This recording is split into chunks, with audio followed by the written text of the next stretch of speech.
Welcome, Excellency, distinguished ladies and gentlemen, to the AI in Business exhibition as part of the 11th ASEAN Economic Community Dialogue. This booth exhibitions aims to showcase how the business in ASEAN have adopted AI to transform their operations and upscale their impact for the prosperity and society in the region. We have 7 companies or organizations participating with us today, and the first company is Microsoft. Please kindly answer, and we will listen to the explanation from Microsoft. Please, Mr. Daisuke. Yes, please, DSG. Thank you. Let's kindly answer together. It's over Actually, here. We're going to listen to the yes. explanation from Pak Ajar. Thank you, Excellency. Welcome to Microsoft booth. So in 2023, people call this is become AI era. And in 2024, how we make AI applied in scale. So in Microsoft, we work to develop AI both platform and tools powered by AI with responsible AI principle. We align with all AI governance worldwide, including ASEAN AI Guide, Indonesia Ministry of ICT Circular Letter. So in here, I would like to explain to you, we have platform powered by OpenAI Azure. In here, we have Nilam from Kereta Api, powered by Butika. And then we have Sabrina from Bank of Rakyat Indonesia, Mas Ahya from eFishery, including our collaboration with Ernst & Young on sandbox policy. For productivity, we have Copilot. It will support you to accelerate innovations, to manage productivity, to accelerate also discovery. But the question is how we connect about technology, infrastructure, and this powerful AI platform and tools. We work on AI skilling. In Indonesia, Microsoft committed to have 840,000 people to be skilled by AI by 2025. So that's how we collaborate, and thanks for collaboration with ASEAN Secretariat. Look forward for more solid collaboration in the future. Thank you, Excellency. Thank you, Microsoft. So now we will take you to the second booth. Our second booth is coming from Bank Rakyat Indonesia. Now I would like to invite the reps from BRI to introduce yourself. Okay, good morning, ladies and gentlemen. I'm Akbar, and also with my partner, Raska. We are representative of BRI. And as we see this BRI booth, we have 2 products that showing the AI engine. The one is Brimo, Berry Mobile, is mobile banking from the BRI, and also the Sabrina, the AI chatbot. So I would like to present you for the first as the Brimo. Brimo is our top product from our mobile banking. As we know that Brimo has 60 million users that convert to 21.99% as the monthly active users, or 5.14 million users. So we know that Brimo has 2 platforms in Android and Play Store. And fortunately, the stars rating are 4.7 in both Play Store and Android. So what the top features AI in Brimo? We present some Indonesia first-based complaint solution. So this is the first complaint online that we can connect to the LCC or Layanan Contact Service Center in BRI. And also we have some rewards in every year since 2021 to 2023. And also, what is the next journey that we can include in Brimo? We have 10-in-1 ecosystems like logistic, travel, mobility, food and beverage, e-commerce, entertain, telehealth, games, digital content, digital learning. We can do some transaction banking like Reksadana, Bimo Pay Later, NFC payment, and also the latest is QR cross-border. So Brimo plus artificial intelligence is our super app. So the next features are like we notification some like highlight products that based on customer needs. We analyze the data from the scattered, we model into the classification, and we get some our customer behavior needs and analytics. And the recommendations from the Brimo can provide some the customer needs that like we want to buy some Reksadana or some investment and something like that. Maybe the next is AI chatbot, Sabrina from Baraska. Okay, thank you, Mas Akbar. So I want to tell you about Sabrina chatbot. With AI technology, Sabrina changed the design to meta-human. And for your information, Sabrina has 590 knowledge and outstanding features like checking balance, check your last transaction, and giving you information about our branches, ATM, agent billing, and merchants near your location. And I will give some demonstration about the checking information like this. Sabrina will give you 10 merchants that near your location.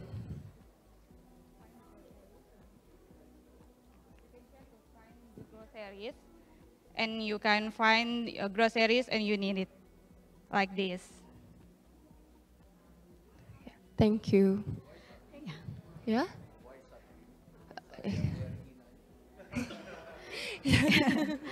Okay, thank you, BRI. Now we move to the third booth. The third booth is coming from eFishery. So please, eFishery, over to you.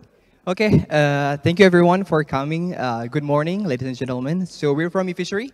I'm Romy Hadian. I'm the product manager for the AI and GPT products. And then here with me, there's Adam and Aldi. And today we're bringing to you the experience of the super integrated AIoT ecosystems. Actually, eFishery has been around for 10 years. We've been helping from the financings to providing the cultivation needs. And now we're reaching to our new phase, which is the super integrated AIoT ecosystem. So in here, let's start from the first IoT device. This is our water quality monitoring system. So that we can monitor the stream, the fish water qualities. It's very important for them to know accurately. And then moving on, this is our flagship product that has been around for around more than 5 years, 10 years since eFishery been around in the industry. And this automates the process of the fish and stream cultivations, feedings, especially focusing on that. And beyond this, actually, we have other several lines up of our AI-based product like satellite imagery, where we can identify pond from the satellites and others upcoming AI solutions. And for today's main highlights, actually, this is Mas Ahia. Maybe some of you may heard from our Microsoft events that happened last month. So Masaya is actually our AI-based, GPT-based cultivations, consultations product, so that our farmers can ask anything about cultivation personalized to their ponds informations. The question is how are they getting their data? Is it actually accurate? Yes, we are actually utilizing our IoT ecosystem. So all of the data recorded on the water quality monitoring systems to our e-feeders, all flowing into Mas Ahia. So Mas Ahia stands for Ahli Budidaya or Cultivation Assistant. So in here, you can see it supports multi-language from Japanese, which is our local languages, to Indonesian, to English. And there's many more languages that we can cover. And it really provides an actionable insight. As you can see, we're asking them in Japanese languages. And Mas Ahia provides the answer promptly based on the data gathered from our database cultivation database. So the idea is that we really want to alleviate and we really want to democratize the access to consultations in cultivations because it's been the problems for our farmers ranging from the traditional one, semi-intensive to more intensive. So really hope that we can provide values to our farmers and grow together with our farmers because it's always been our values so that we can scale up their business and improve their quality of life, well-being, and welfare. Thank you. Thank you very much, eFishery. Now we go to our fourth booth, which is from PT Ernst & Young. Please, over to you. Morning, everyone. Morning, everyone. So privileged to be with you here. We would like to demonstrate the capabilities of National AI Regulatory Sandbox. EVA is a professional firm across the globe where we have been assisting the leading clients, including the governments, to adapt National AI Regulatory Sandbox. So here what we are trying to bring in is how the governance principles and risk tier things are very important to adapt and to innovate AI. So the things that we are trying to show over here, for example, how AI can be considered as a responsible AI tool to build up the capabilities to innovate and also to adapt over a period of time. The things that we are trying to emphasize is on the transparency, ethics, basically unbiased way of responding. At the same time, how the data can be secured and can comply with the PII standards, so on and so forth. So we have few use cases, but considering we are going to talk this in a little bit more detail, I would rather pause over here. Maybe can you go to the, yeah. So here one more thing that we would like to highlight over here is we have the frameworks across the globe. All the countries who are adapted, be it European Union, for example, US, UK, India, Singapore.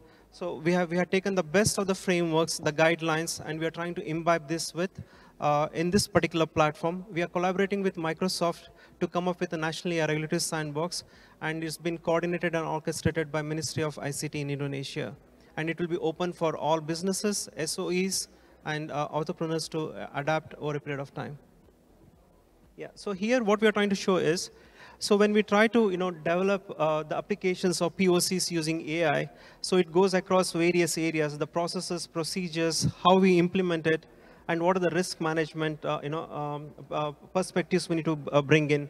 So we have various guides or checklists, and when we populate all the details based on the customized view of the country or of the organization, so we'll see this how it goes through. So in that way, you can see how the risk tiering is adapted, and the governance can be seen more transparent, and it will give more confidence for the public to adapt over a period of time. Yeah. Thank you so much. Thank you very much, EY. Now we would like to invite you to the fifth booth. We have Jejakin here. So Jejakin, please, over to you. Okay. Good morning, everyone, ladies and gentlemen. So welcome to Jejakin booth. My name is Antonio from representing Jejakin booth. So what is Jejakin actually? We call ourselves Carbon Management Platforms, a climate tech company which is focused on accelerating climate action with AI and technology for purpose to make a greener tomorrow. So we have basically three solutions here, which is the first one would be Carbon IQ. Carbon IQ, which is our platform, which is enable the company to track their Scope 1, Scope 2, and Scope 3 emissions. And yeah, this is our platforms. Other than that, we have Carbon Atlas, which is allowing the users to to monitor their reforestation project and their plantation project using satellites, drone radars, and ground sensors. And the last one, we have Carbon Space, which is our own carbon marketplace, which is enables to buy the planting and carbon reforestation programs from our own marketplace. So I think that's all overall from Jejakin. Thank you, and we'd love to have a discussion further with you all. Thank you so much. Thank you, Jejakin. Now we move to the six participants in this booth exhibitions. We have Makari. Please, Makari, over to you. Thank you. Good morning, everyone. Good morning, ladies and gentlemen. Happy to be here. So we are Makari. We provide our customers with digital solutions to help them digitalize and then optimize their business processes. Today, we have multiple modules, HR, accounting, CRM, expense management, digital signatures, employee benefit solutions. And we are based here in Jakarta, and we are working with around 35,000 businesses, mainly small and medium businesses. And also we have around 1.3 million monthly active users. They are business professionals and they are utilizing our software to be more productive. Today, in the rise of AI, we are also integrating a lot of AI capabilities inside our products. For example, in our accounting modules, our users, the business owners or the finance manager, they can quickly get an insights about their business performance using AI, and then create like 3 key actionable items so that they can be more, let's say, be more profitable in terms of running their operations. So that's us. Happy to have more discussions after today's sessions. Thank you. Thank you very much, Makari. And now we move to the 7 organizations who joins in these exhibitions. Please, Arya, Machi-san, over to you. Hi, good morning. My name is Machi. I work for Area as a program manager on startup ecosystem. So as you might know, Area is an international organization consisting of 16 member countries. We conduct economic research and provide policy recommendation for member countries. In Area, we launched a new initiative. We call it eDisk to empower the digital economy in ASEAN regions. In eDisk, we published some research on digital economy in ASEAN countries, as you can see some of them. And also, we establishing membership program, inviting startups, venture capital, or the stakeholder in the ecosystem. So through the membership program, we host event to provide business matching opportunity for the startups and also the enterprise, venture capital, and so on. Yeah, so thank you so much for joining us, and please enjoy our event today. Thank you so much, Arya. Now we move to the main ballroom to start the main session. Please, thank you very much.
A very good morning to all of our distinguished guests and participants joining us both online and offline. Once again, welcome to the 11th ASEAN Economic Community Dialogue on governing and unlocking the AI opportunity in ASEAN.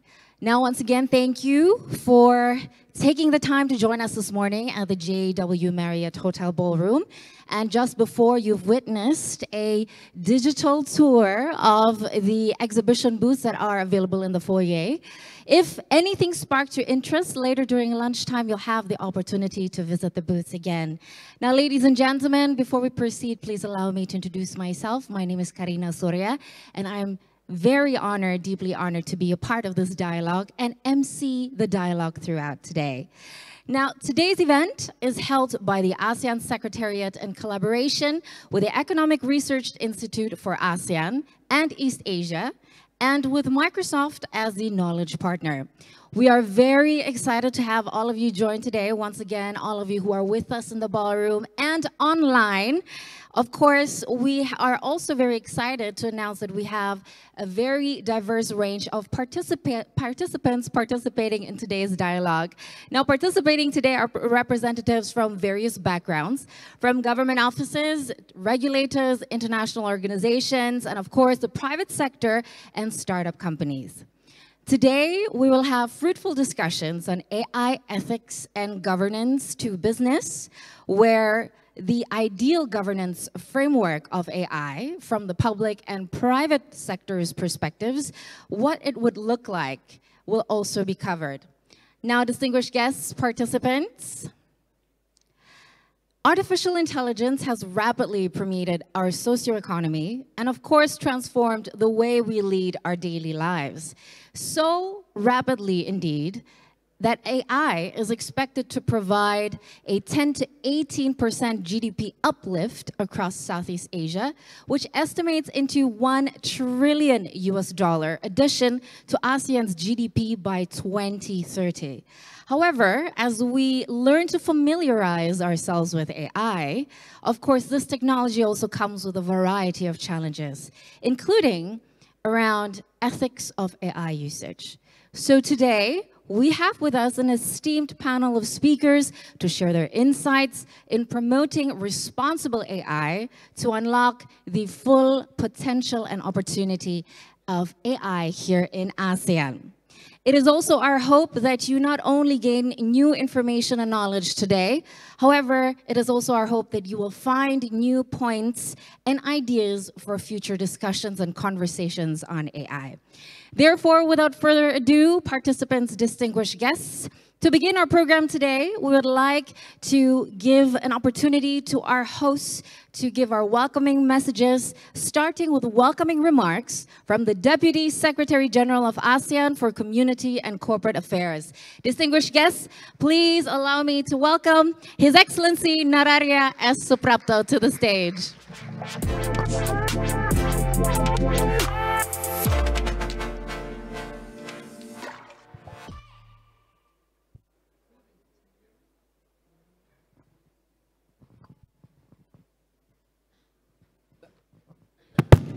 Good morning. Thank you for the kind introduction. Dear ASEAN Digital Senior Officials, Mr. Daisuke from the Economic Research Institute of ASEAN in East Asia area, Microsoft, led by Ms. Yasmin, Excellencies, distinguished participants, ladies and gentlemen, and many friends that I see today. Good morning. At the onset, I would like to give special thanks both to AREA as well as to Microsoft for enabling us to organize this 11th ASEAN AEC Dialogue today here in Jakarta. And I'm also very, very delighted to be here among many of you. You are innovators, entrepreneurs, and thought leaders to engage in this constructive dialogue on the very important topic from the recently endorsed ASEAN Guide on AI and Governance. This takes place within the dialogue and flagship program of the ASEAN Secretariat initiated last year. And to all participants, both offline and online, welcome all of you. Ladies and gentlemen, you very well know that ASEAN and its population of 630 million is home to about 480 million internet users, of which 80% of whom are digital consumers today. The ASEAN digital economy reached a value approximately of $300 billion in 2022 and is projected to grow to $1 trillion by 2030. With the launch of the ASEAN Digital Economy Framework Agreement, or DEFA, which aims to conclude its negotiation by 2025, ASEAN will accelerate its digital transformation that could elevate ASEAN's projected digital economy contribution from $1 trillion to $2 trillion by 2030.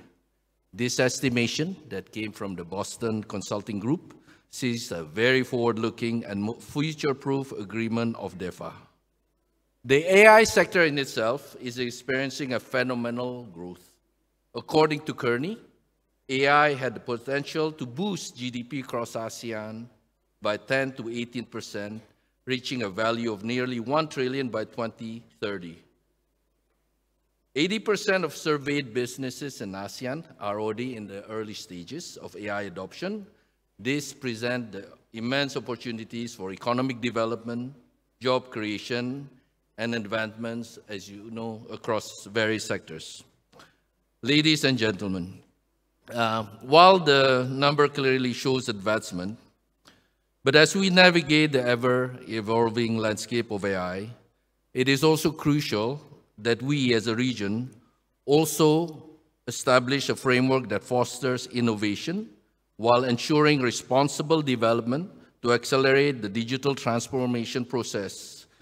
Concerns about data privacy, algorithmic bias, and potential job displacements are all very valid. The complexity of AI decision-making process can lead to greater ethical dilemmas and loss of accountability. Recognizing this, the ASEAN Digital Master Plan 2025 envisage a regional policy framework to address governance and ethical issues when deploying AI solutions as the major tools to promote understanding and trust in the ASEAN region. This is precisely why the ASEAN Guide on AI Governance and Ethics is such a significant understanding, where it strikes the balance between the economic advantages of AI technologies and associated risks. Ladies and gentlemen, today's dialogue with the private sector is crucial for a whole community approach to developing coherent regulation and standards across the region that ensures consistency and facilitate cross-border cooperation. Allow me to elaborate on 3 potential collaboration areas. First, with the increased use of AI, it is important to ensure that ASEAN's workforce can adapt to new ways of working and possesses enough digital skills to interact effectively with the AI system. Public and private agencies could collaborate to organize industry-specific AI courses to help personnel learn about the types of AI systems in the market and how they will increasingly play the role of operator of AI system instead of manually performing tasks on their own. In this regard, several ASEAN member states such as Singapore, Malaysia, Indonesia, Thailand, and Vietnam have collaborated with the industries and academic institutions to provide AI-related courses and training programs to develop AI talents aimed at enhancing digital skills and ensuring that industry-specific needs are met. Second, investing in AI research and development to ensure that countries are kept abreast of the latest development in AI can implement cutting-edge AI solutions for national problems faced by end users. To do so, government should work to establish a whole community approach between the research community, private sector, and government agencies to facilitate cross-pollination of ideas and healthy discourse of pioneering ideas and technology. Lastly, as AI systems increasingly become part of operation, it is important that vulnerable citizens are protected from malicious actors using AI with ill intentions, such as to generate or disseminate misinformation and online falsehood. Government should increase public education efforts on AI system and the potential pitfalls so that citizens are empowered to be discerning consumers of information. Ladies and gentlemen, under DEFA, ASEAN has identified cooperation on emerging topics. It is one of the provisions which specifically mentions artificial intelligence. Its goal is to establish a mechanism for regulatory cooperation to address relevant standards and regulation. Additionally, the ASEAN Digital Senior Economic Official Meeting is currently developing the ASEAN Responsible AI Roadmap. This is to be finalized mid-year in 2024. This will complement and enhance the ASEAN Guide on AI Governance and Ethics by providing actionable steps for ASEAN policymakers and stakeholders to create ideal conditions for responsible AI to flourish in the region. In closing, the ASEAN Guide on AI Governance and Ethics serves as a compass guiding us towards a future where AI empowers our region. Let us leverage this dialogue to embark on this journey together to foster a spirit of collaboration and innovation. With your commitment and expertise, I'm confident that ASEAN can be a global leader in responsible AI governance. And with that, I wish you all a very fruitful dialogue throughout the day. Thank you very much, and God bless. Excellency, thank you very much for a warm welcome. And ladies and gentlemen, participants, another welcome and greeting to our guests and to you participants representing the Economic Research Institute for ASEAN and East Asia or area. We'd like to give a warm welcome to Mr. Daisuke Nakayama, Chief Manager of Area Digital Innovation and Sustainable Economy Center. Mr. Nakayama, the floor is yours.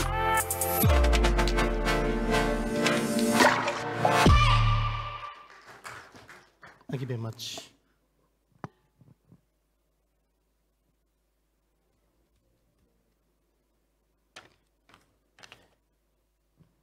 Ladies and gentlemen, distinguished guests, good morning. Thank you very much for joining us.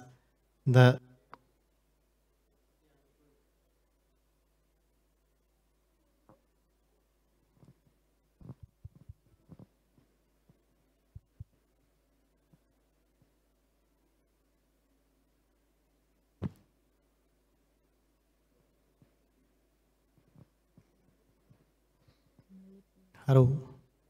Okay. Thank you very much for joining us.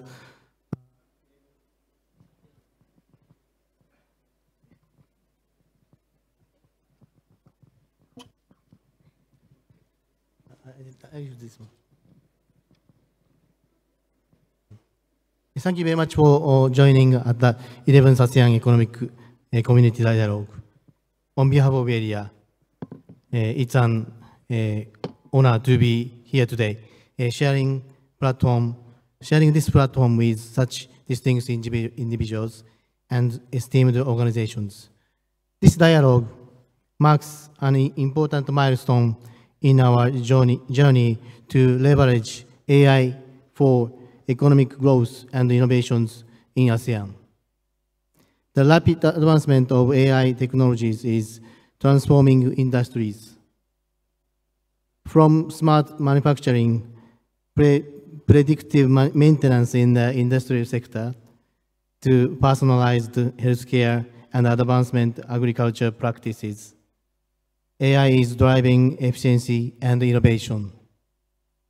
The integration of AI in financial services, including the rise of fintech solutions, is enhancing financial inclusions. AI's potential to analyze vast amount of data enables governments and businesses to make more informed decisions and create tailored solutions that address specific regional challenges. The ASEAN region is uniquely positioned to benefit from AI with its dynamic market. AI is projected to uplift Southeast Asia GDP by 10 to 18%, potentially adding USD 1 trillion to ASEAN's GDP by 2030. Young and technology savvy pollutions make ASEAN well positioned not just in utilizing AI, but also driving AI-based innovations. A growing number of promising startups in several business sectors are deploying innovative solutions across ASEAN. This demonstrates the immense potential AI holds for our region. However, to fully unlock this potential, we must address the varying level of AI readiness. While some ASEAN member states are advancing rapidly, the other lag due to limited technology capabilities and lower investment in AI research and development. Many firms are struggling to acquire the expertise needed to implement and manage AI systems effectively. Despite existing AI deployment, AI adoption by ASEAN startups remains in early stage. Consequently, 80% of the founders have yet to increase their workforce in response to AI technologies. Ladies and gentlemen, recognizing both the opportunities and challenges, the Area Digital Innovation and Sustainable Economy Center, eDISC, is committed to driving digital transformation and AI development. We foster an environment where AI can thrive by promoting responsible use, encouraging the development of skilled workshop, and facilitating cross-sector collaboration. These initiatives aim to empower ASEAN to fully unlock AI's benefits. As part of our effort, we are proud to partner with ASEAN through the ASEAN Secretariat in advancing the ASEAN Guide on AI Governance and Ethics, which encourages responsible AI development in the region. This partnership shows our collective commitment to supporting ethical AI practices and ensure interoperability of AI frameworks across jurisdictions. By working together, we aim to build trust in AI technologies, promote their safe and effective use, and ultimately drive inclusive growth throughout ASEAN. eDISC activities in supporting a conducive environment for AI are aligned in today's dialogue that covers key topics, including regulatory frameworks, AI governance, and the role of both public and private sectors in promoting responsible AI practices. These discussions are vital for understanding the challenges and opportunities that lie ahead. Ladies and gentlemen, as we look toward the future, I'm confident that our collaborative effort will pave the way for sustainable AI ecosystem in ASEAN. Let us seize this opportunity to create a future where AI not only drives economic growth, but also foster inclusive and ethical development. Thank you very much for today. Thank you very much, Mr. Nakayama, for the welcoming speech. Ladies and gentlemen, we have one more welcoming speech from our host today. Of course, to give a warm greeting to all of you participants and our distinguished guests online and offline, please join me in giving a warm welcome to Dr. Jasmine Begum, the Regional Director of Government Affairs and Legal of Microsoft ASEAN.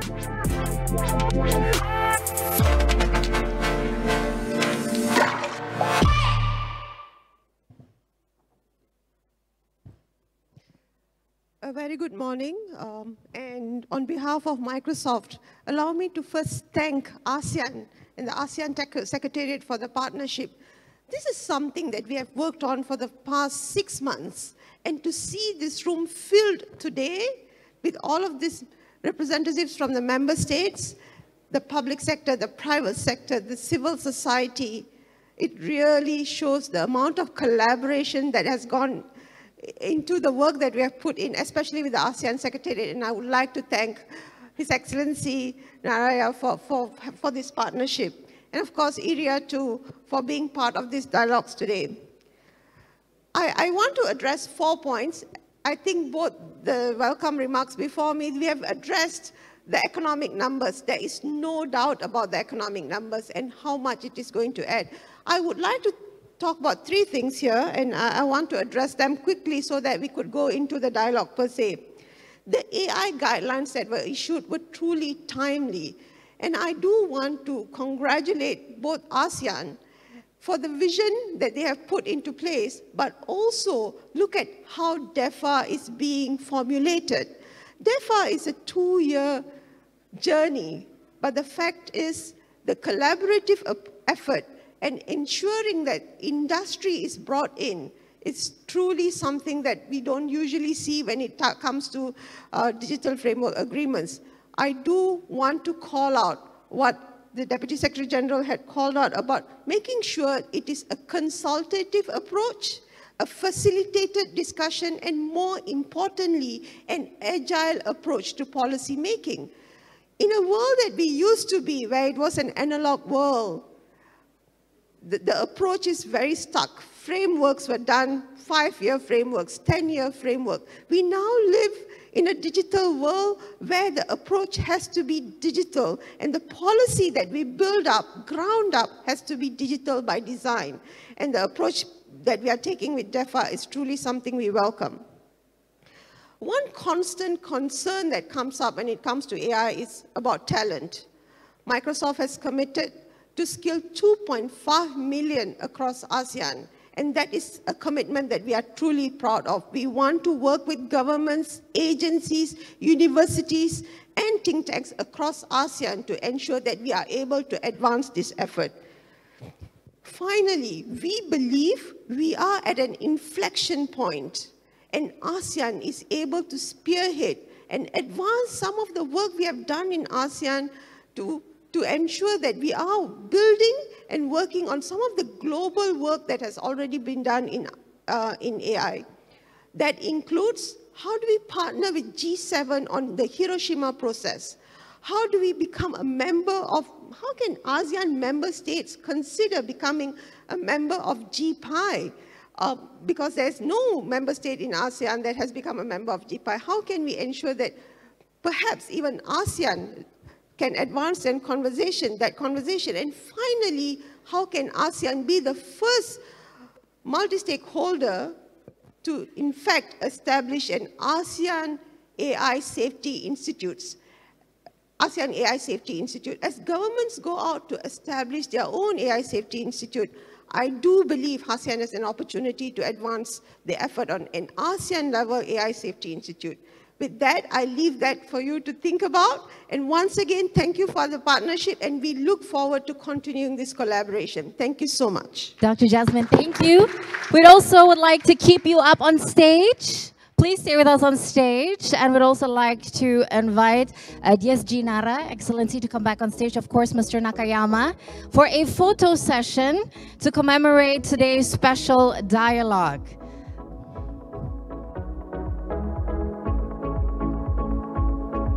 And we'd also like to invite our documentation team, our photographers, to be ready Because on my count, we will take 2 photo ops. Are we ready for the first one? Yes, first photo op on my count. 1, 2, 3. And of course, our second photo op, we have to do it the ASEAN way, right? Please, the ASEAN handshake. There you go. Again, on my count, 1, 2, 3. Yes, ladies and gentlemen, this officially opens the 11th ASEAN Economic Community Dialogue Governing and Unlocking the AI Opportunity in ASEAN. Now, before we begin with our panels of discussions, we would like to ask you to do something for us. Let this be a warm-up session. We know that AI is already being utilized not only for our daily purposes. I know a lot of us now seek help from OpenAI when we're out of ideas, when we need a digital friend to brainstorm. But as you can see, industries are beginning to utilize it as well. And we would like to know, for starters, to get a little bit of, an understanding of what we have in the room. We have 2 starter questions where you can scan the QR code for 2 starter questions on Mentimeter. The starter question QR is right here, but also under your table number on your tables as well, if this is too far. And it's just a short 2-question survey. I will give 1 minute because we want to know 2 things. Are you already incorporating AI into your work life or just your daily basis? Are you using it?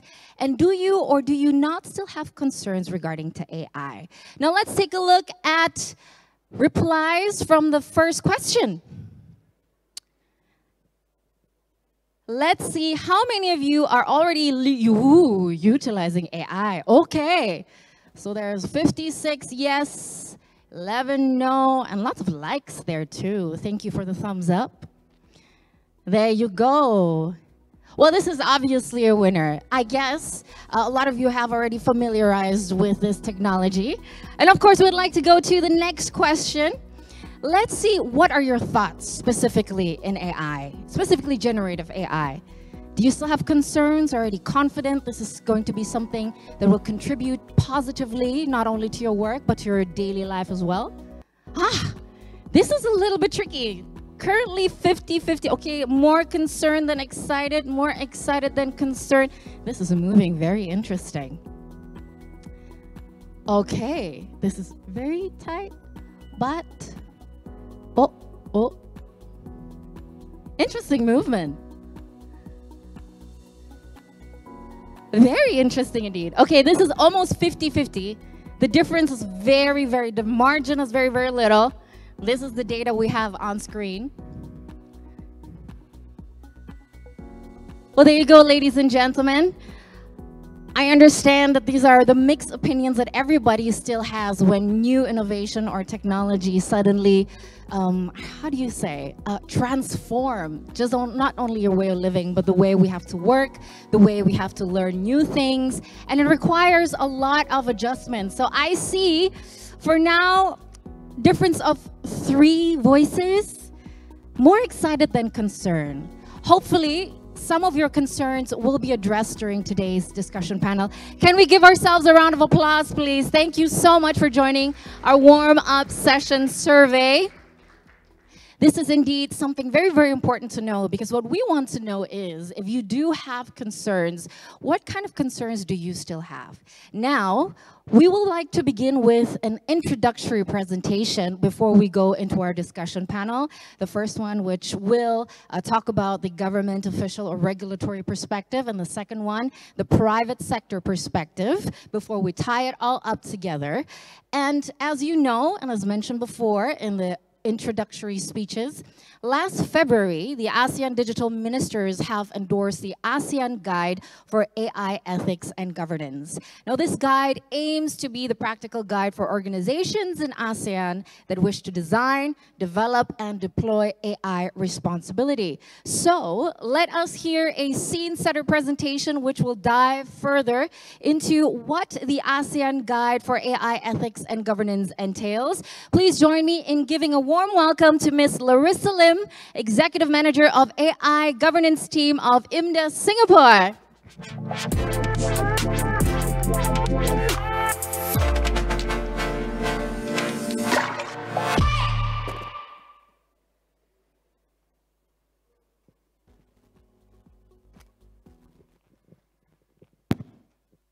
A very good morning, everyone. My name is Larissa, and I'm very pleased to have the opportunity to share on the ASEAN AI Guide, a guide on AI governance and ethics with all of you today. First, let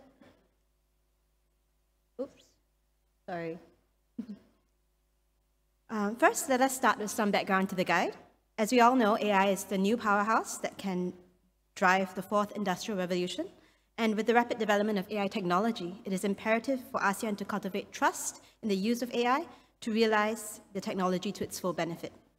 The ASEAN Guide on AI Governance and Ethics serves as a practical guide for organizations in the region that wish to design, develop, and deploy traditional AI technologies.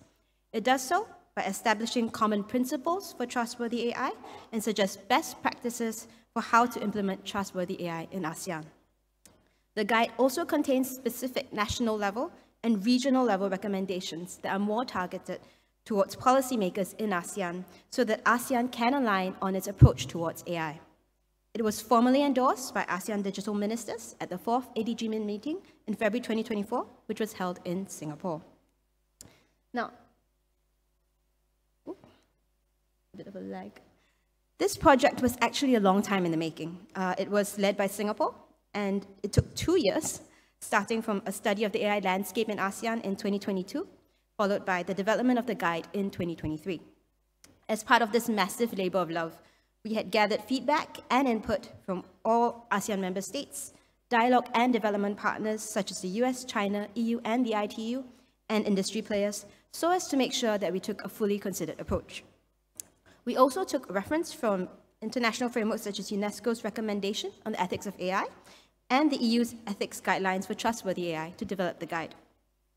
Naturally, we are quite proud of this, and the guide is significant as it is ASEAN's first concerted effort on AI governance and is one of the world's first regional guidelines on AI governance.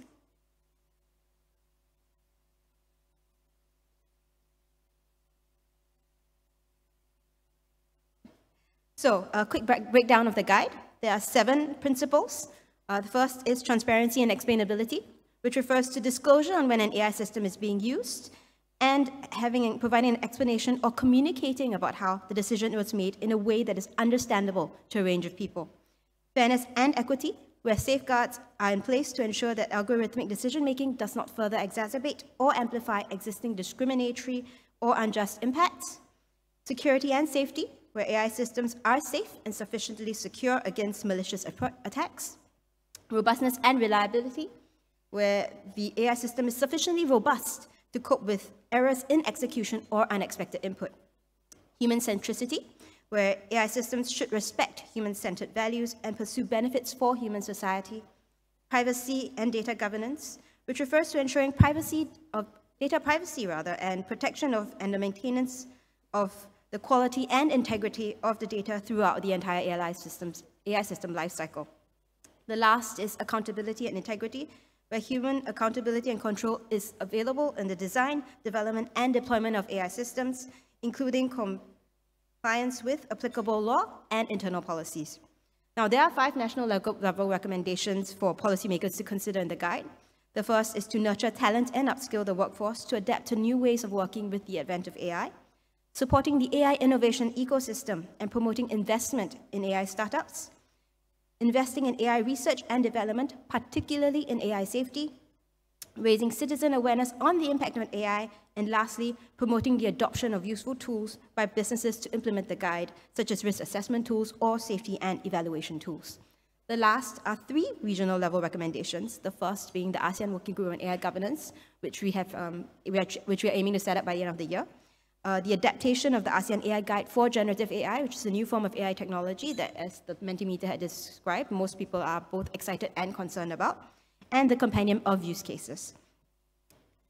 So, moving deeper into the governance practices actually recommended in the guide. Now, these span 4 areas. The first is internal governance structures and measures, such as corporate governance structures, things like ethics advisory boards, or having oversight mechanisms over the AI, such as having internal standards and guides or policies on how the AI should be deployed, having clarity in roles and responsibilities in the organization vis-a-vis the deployment of AI, and having periodic review of the policies and tools as well as practices in your organization.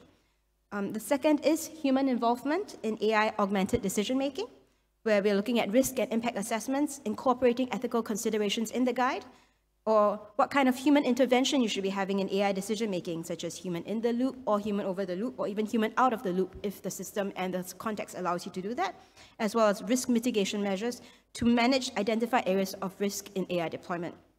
The third area is operations management, where we're looking at things like project governance and problem statement definitions, data collection and processing, including how do you manage bias, which is quite a key concern in AI decision-making, having explainability, repeatability, and robustness in the AI deployment system, and measures related to deployment and monitoring of the AI system. The third, or the last category rather, is stakeholder interaction and communication, where the guide actually emphasizes the need to build and maintain open relationships with stakeholders that builds trust in the use of AI. This could include having communication that's appropriate to audience, purpose, and context of the deployment, and also suggest communication channels that organizations can consider to deploy with the relevant stakeholders involved in the AI system. Lastly, the guide also seeks to provide a practical and illustrative element that, through the inclusion of use case examples from organizations who have implemented practices that are already aligned with the guide, to help organizations understand the how of of trustworthy AI. And it features use cases from companies such as Abotits, UKAI, Ernst & Young, Gojek, and also includes public sector organizations such as MOE Singapore and Smart Nation Singapore. So, having gone through all that detail, I suppose the question in your heads is, yes, all this is well and good, but what does it mean for ASEAN? Well, the first is there's a common baseline. The guide actually serves as a useful baseline standard to guide organizations in ASEAN in aligning their AI practices with international standards and best practices, as well as across the region. Second, it builds trust. It helps to inspire consumer confidence in ASEAN by ASEAN is actively taking steps to ensure proper governance of AI and spur the adoption of these technologies, such that ASEAN can then fully leverage the benefits of AI for its regional economy. Third, bearing in mind that technology always moves first, it's a starting reference point for companies where their domestic governance policies for AI are actually less well developed. Why? Because organizations in ASEAN member states without existing AI policies would benefit from the guide, as they could then develop necessary policies in line with endorsed regional standards. But of course, the successful development of the guide is the end of one journey for ASEAN, and also the start of another. In terms of next steps, this is how we envision things moving forward. As I mentioned, this is the start of a new journey. The ASEAN AI Guide on Governance and Ethics lays the groundwork for ASEAN's future AI initiatives. There is already an organized platform to further discussions, which is the ASEAN Working Group on AI Governance. And as mentioned earlier, the guide only deals with traditional AI. It doesn't deal with generative AI. So with the introduction and rapid uptake of generative AI systems, we hope to work with ASEAN and other relevant stakeholders to build on the current framework in the guide to develop governance guidelines for generative AI using through the working group. So all this is wonderfully exciting, and we look forward to being able to update you on ASEAN's progress in these areas at a future occasion. Thank you, and I wish you all fruitful discussions ahead.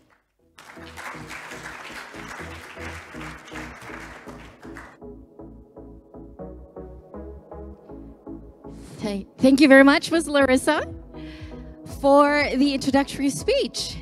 So ladies and gentlemen, after delving deeper into the ASEAN Guide for AI Ethics and Government, we'd also like to inform you that if you're curious about the complete copy to be able to read yourself, you can access the ASEAN Guide for AI Ethics and Government on asean.org.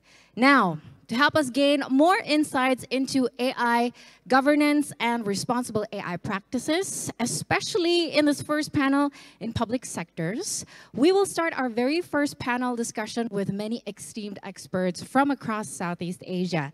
Now, this panel discussion would delve into the role of governments in promoting responsible AI practices in ASEAN, exploring key regulatory frameworks in AI development, and of course, its deployment as well. Now, as we wait for these sofas to finally come up on stage, please allow me to also introduce our very first moderator who will be moderating this first session.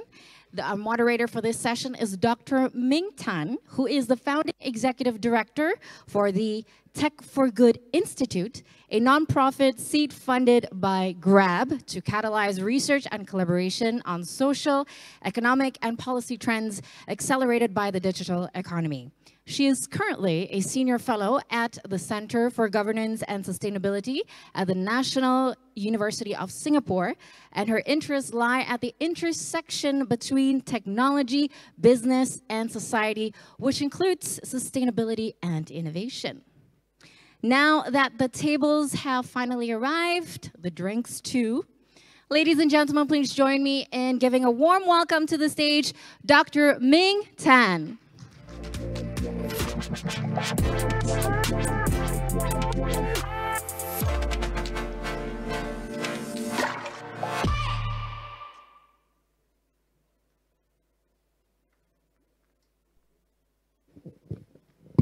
Good morning, distinguished guests, ladies and gentlemen. Thank you very much.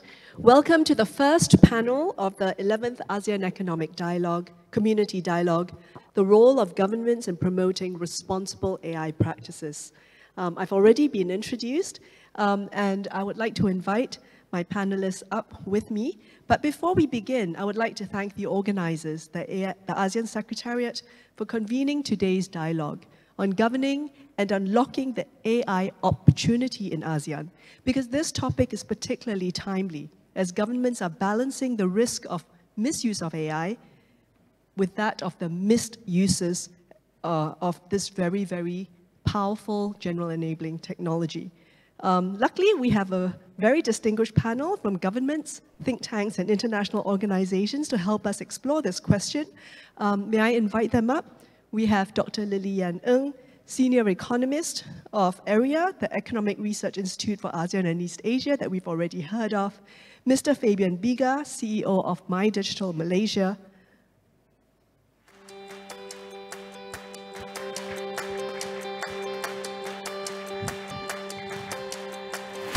next we have Dr. Nyoman Adiana, Secretary of Directorate General of Informatics Applications, Ministry of Communications and Informatics that most of you know as ComInfo. And last but not least, Mr. Alex Hergbach, Project Manager of the International Telecommunications Union. Now we're quite short on time, so maybe we will jump straight into the conversation, if that's all right. As we have just heard from Larissa's great presentation, the ASEAN Guide on AI Governance and Ethics proposes national level and regional level recommendations to promote responsible AI practice. So I thought we could tackle the first question, right? We don't want to have missed uses. So I think promotion is super important. Promoting responsible AI innovation to build trust such that there will be adoption. Dr. Ng, maybe I can start with you. You've written very extensively on the impact of AI on productivity and labor. Can I ask you to comment on the first national level recommendation on nurturing AI talent and upskilling the workforce, and how ASEAN member states should be looking at this challenge? Thank you, Dr. Tang. Before I start, let me share with you two simple observations. First, I'm a natural human, so it's good to see human smiles in this room. You know, it took 75 years for telephones to get 100 million users, but it took only 2 months for ChatGPT to get the same milestones. Currently, ChatGPT has 1.8 billion visitors every month. The second observation is that industrial robots. In 2021-2022, 570,000 industrial robots were adopted. 75% of that were adopted by China, Japan, and Korea. And Korea is targeting to have the ratio of robots and humans to 1 to 10. So that's how massive the growth of robots and AI, that's gonna change not only the way we work, but also the way we live. Coming back to your questions, so adoptions of robots and AI will gonna increase productivity at the aggregate as well as firm level through 3 channels. First is improve accuracy and precise work processes that's gonna reduce production costs. Second, the adoptions of robots and AI will gonna improve the quality of ICT, logistic, and inventory, that at the end of the day, they're gonna reduce the cost of ICT, inventory, and logistics. Third, the adoptions of robots and AI, we're gonna improve the market efficiency through the matching process from producers, distributors, suppliers, and consumers. So overall, it's gonna reduce production costs and increase labor productivity. The case is that some of, as you already concerns about, some of the adoptions of robots and AI can reduce labor through the displacement effects, and it's gonna favor for skilled labor. So this is something that will increase inequality and something that we need to really concern about. What can ASEAN do? First, of course, is improve our productivity, improve our skills, to upgrade our skills to be able to tap into the opportunities provided with the current technology developments. The second, I think the most important thing is that so far, robots, AI, and the governance of AI has been controlled either by the government in China or by the private sectors in the US, right? So probably this is something that ASEAN should keep in mind where ASEAN should go. Whether we want our database to be controlled by the government or we want our database to be controlled by the private sectors. Regardless of what our choices is, that I think it's very important to ensure for the data privacy, cybersecurity, competition law, and digital divide that ASEAN should work on. Thank you so much, Dr. Ng. You mentioned a little bit about, well, is it going to be big governments? Is it going to be big companies, etc.? Mr. Fabian, MyDigital recently launched a Malaysia Center for the Fourth Industrial Revolution, intended to support the advancement of the digital economy in Malaysia, but also a broader ecosystem, perhaps, so that it's not just the big companies or the big countries. And recommendations 2 and 3 of the ASEAN AI guidelines call for supporting AI research and development and building this AI innovation ecosystem. So can you share your thoughts on how Malaysia is promoting AI startups and encouraging AI innovation and building this ecosystem?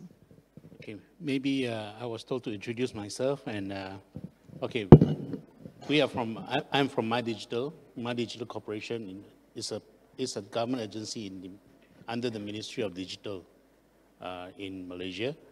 We sort of act like a delivery unit for our digital ambitions. Okay, MyDigital is also the host agency for the Malaysia Center for 4R. It is a collaboration with the World Economic Forum, and I think with the inclusion of Ukraine, there are 20 such centers around the world. In ASEAN, I think the only other center is in Vietnam. And I think that we just announced Vietnam about more than a month ago.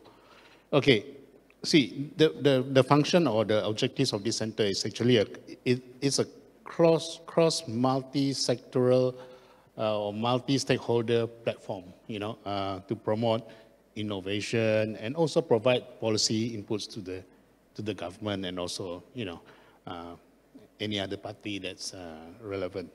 And look at to maximize the benefits of emerging technology and also minimize the risk. This includes, of course, AI. And being part of the network of centers, we are also automatically part of the World Economic Forum AI Governance Alliance. In fact, I just came back from the meeting in San Francisco. We are looking at the,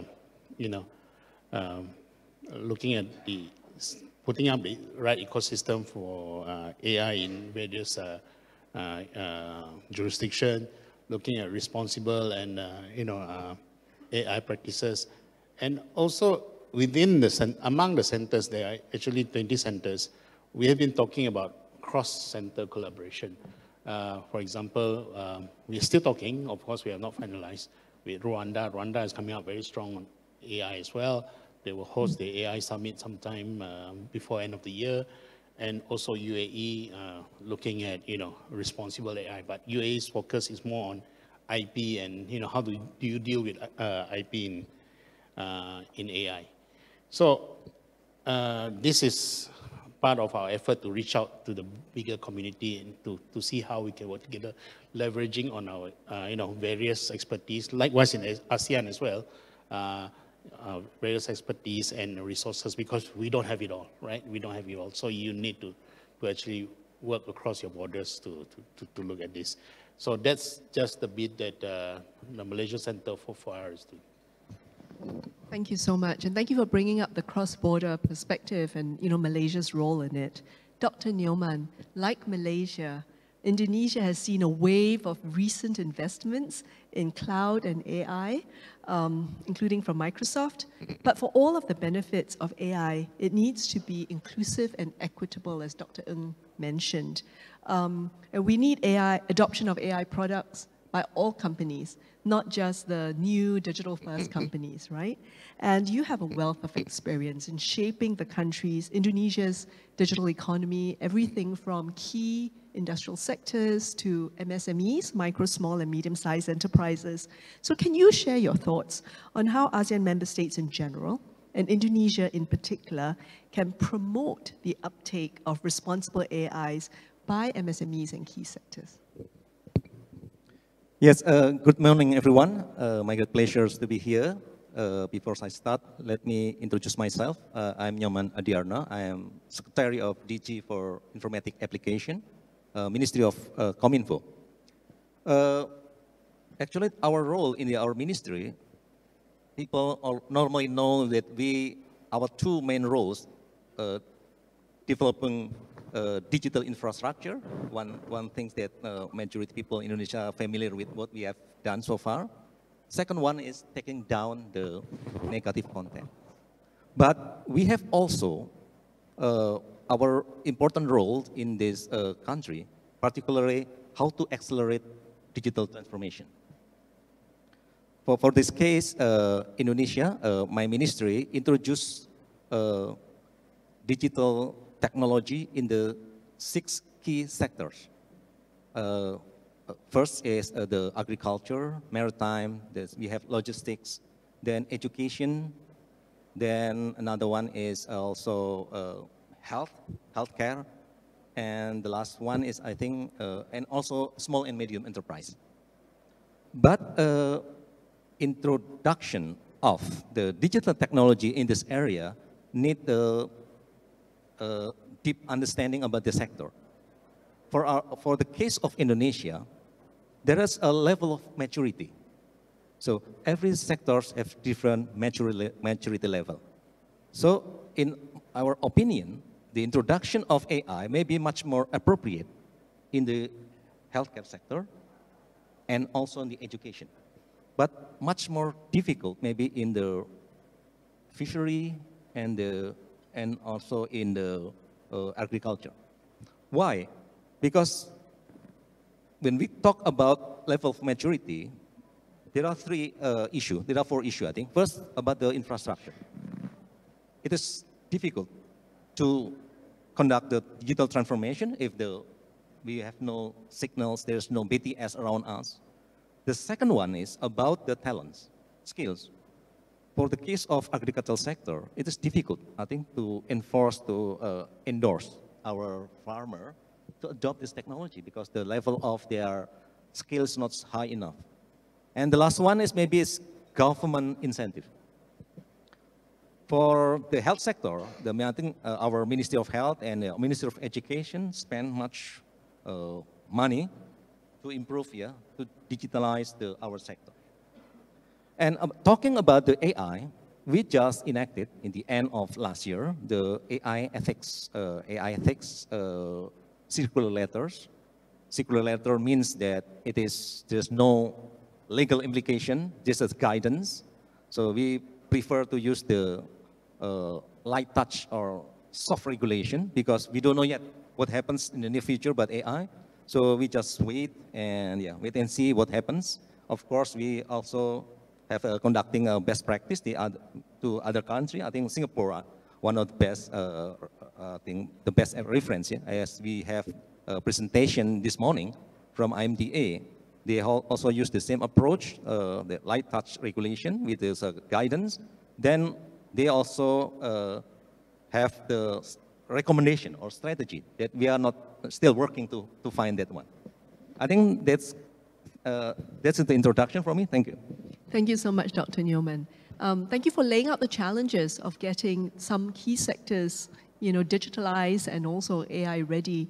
And biggest that challenge might be, we see amazing innovation from Indonesian companies, some of which are in the booths behind. And if you haven't looked at them already, please do, because they are tackling some of the harder problems that you mentioned, like fisheries. Alex, the last national level recommendation from the ASEAN AI Guide called for raising awareness among citizens on the effects of AI in society. Now, the ASEAN region is a really interesting one because we are one of recent adoption. Approximately 100 million of our 460 million internet users only came on board over the last 3 or 4 years.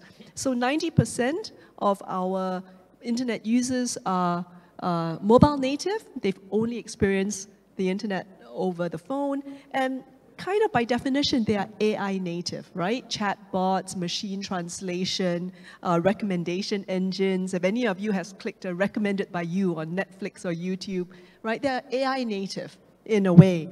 I believe that in Indonesia, already by 2021, 50% of search was by voice, right?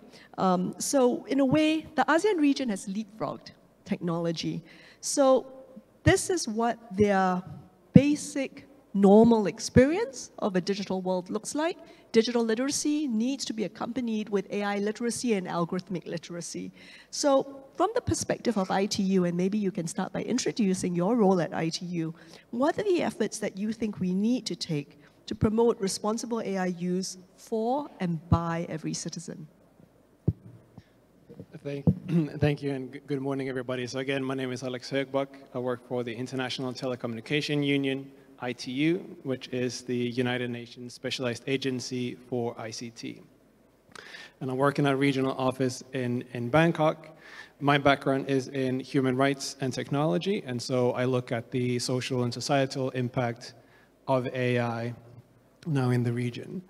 At ITU, we also do a lot of work on digital transformation and digital inclusion, and happy to talk more about that at a different stage. But in my work, I focus again on the risks of AI and the potential impact of AI in the region, looking specifically at gender equality and social inclusion. We all know about the general risks of AI. We know about algorithmic bias, discrimination, etc. But so what we do is we look specifically through a gender and social inclusion lens and seeing what does that mean for women, what does it mean for vulnerable groups in society in Southeast Asia, in terms of discrimination, in terms of bias, in terms of harmful stereotypes, in terms of impact of people's livelihoods. So just maybe give you a few examples of the kind of issues that we talk about, starting with one which I think by now is a bit of an infamous example. When Amazon introduced AI, this is a few years ago, and started applying AI in their recruitment. Most employees at Amazon had been male, and so the algorithm learned not to directly discriminate against women, but they looked for keywords in CVs and cover letters. So if for example, women's chess champion, then those CVs and applications would be discriminated against. Or for example, when Apple introduced its credit card, this is also in the US, again, trained on historical data, men have been the primary ones taking out loans and paying back loans, and so the algorithm learned to use gender as a proxy for creditworthiness, and as a result, gave men 10 times the credit as they gave women. Facial recognition, you can say a lot about, but we also know that for many models, they perform worse on women, perform worse on people of color, and for women of color, the accuracy is going to be even lower. And then the first question, or maybe this is the second question that was asked earlier today about Gen AI and how we feel about Gen AI. I just want to point out, well, many things can be said, but let me just point out one thing. UNESCO recently did a study into Gen AI and gender, looking at the most popular LLMs that we use today, and found that they often link link man to words like career, executive, business, and women to words like children and house. And also show a range of stereotypes, also not just in terms of gender, but also in terms of ethnicity, national and social origin, etc. So it's really important to be aware of these issues, and that's a big part of the work that I do, is raising awareness, and then also looking at what we can do at a policy level to address some of these issues. And again, there are many many different solutions, but again, looking at a policy level. And we did a study together with the United Nations University in Macau, published a report last year called Gender Sensitive AI in Southeast Asia, where we looked at the AI policy landscape in 4 countries in Southeast Asia. I invite you to have a look at that, but maybe briefly just mention the recommendations that came out of that. So one is to, at a national level, to establish a task force that will look at the social and gender implications of AI, in particular high risk, like with facial recognition, for example. Second was to establish gender-specific guidelines, either on their own or linked to another guide like the ASEAN Guide. Third was to develop standards, so standards for how we, for example, how we collect data, how we use data, how we model our algorithms, so we would have standards that are gender and social inclusive. And then the fourth recommendation was to continue to invest in women and diversity in the region. So let me stop there in the interest of time. Thank you so much, Alex, and thank you for highlighting the importance of diversity. Our region is particularly diverse. I think if you fly in any direction, I think we hit about 1,000 languages and 100 different ethnicities, but also in highlighting the work at the ASEAN level and how that toggles with international recommendations as well, because at the end of the day, we need a globally interoperable ecosystem. Let me move now to the second part of today's panel, not just promoting AI, but promoting and institutionalizing responsible AI practices. Dr. Ng already talked about the scale, not just the pace of innovation, but the scale of innovation, with ChatGPT taking 2 months to reach 100 million users. And there are many schools of thought globally now on how the governance of AI might be effective, right? How do you provide space for innovation but protect society? Do you take a horizontal approach, or do you take a sector-specific approach like healthcare or finance? Do you want to be principle-based or risk-based?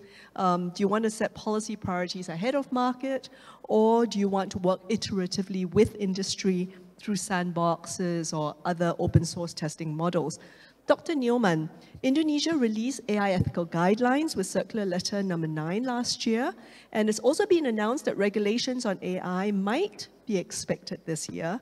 And you mentioned before about a light touch approach. Can you share a little bit on Indonesia's philosophy on AI governance and its alignment or departure from the ASEAN AI Guide?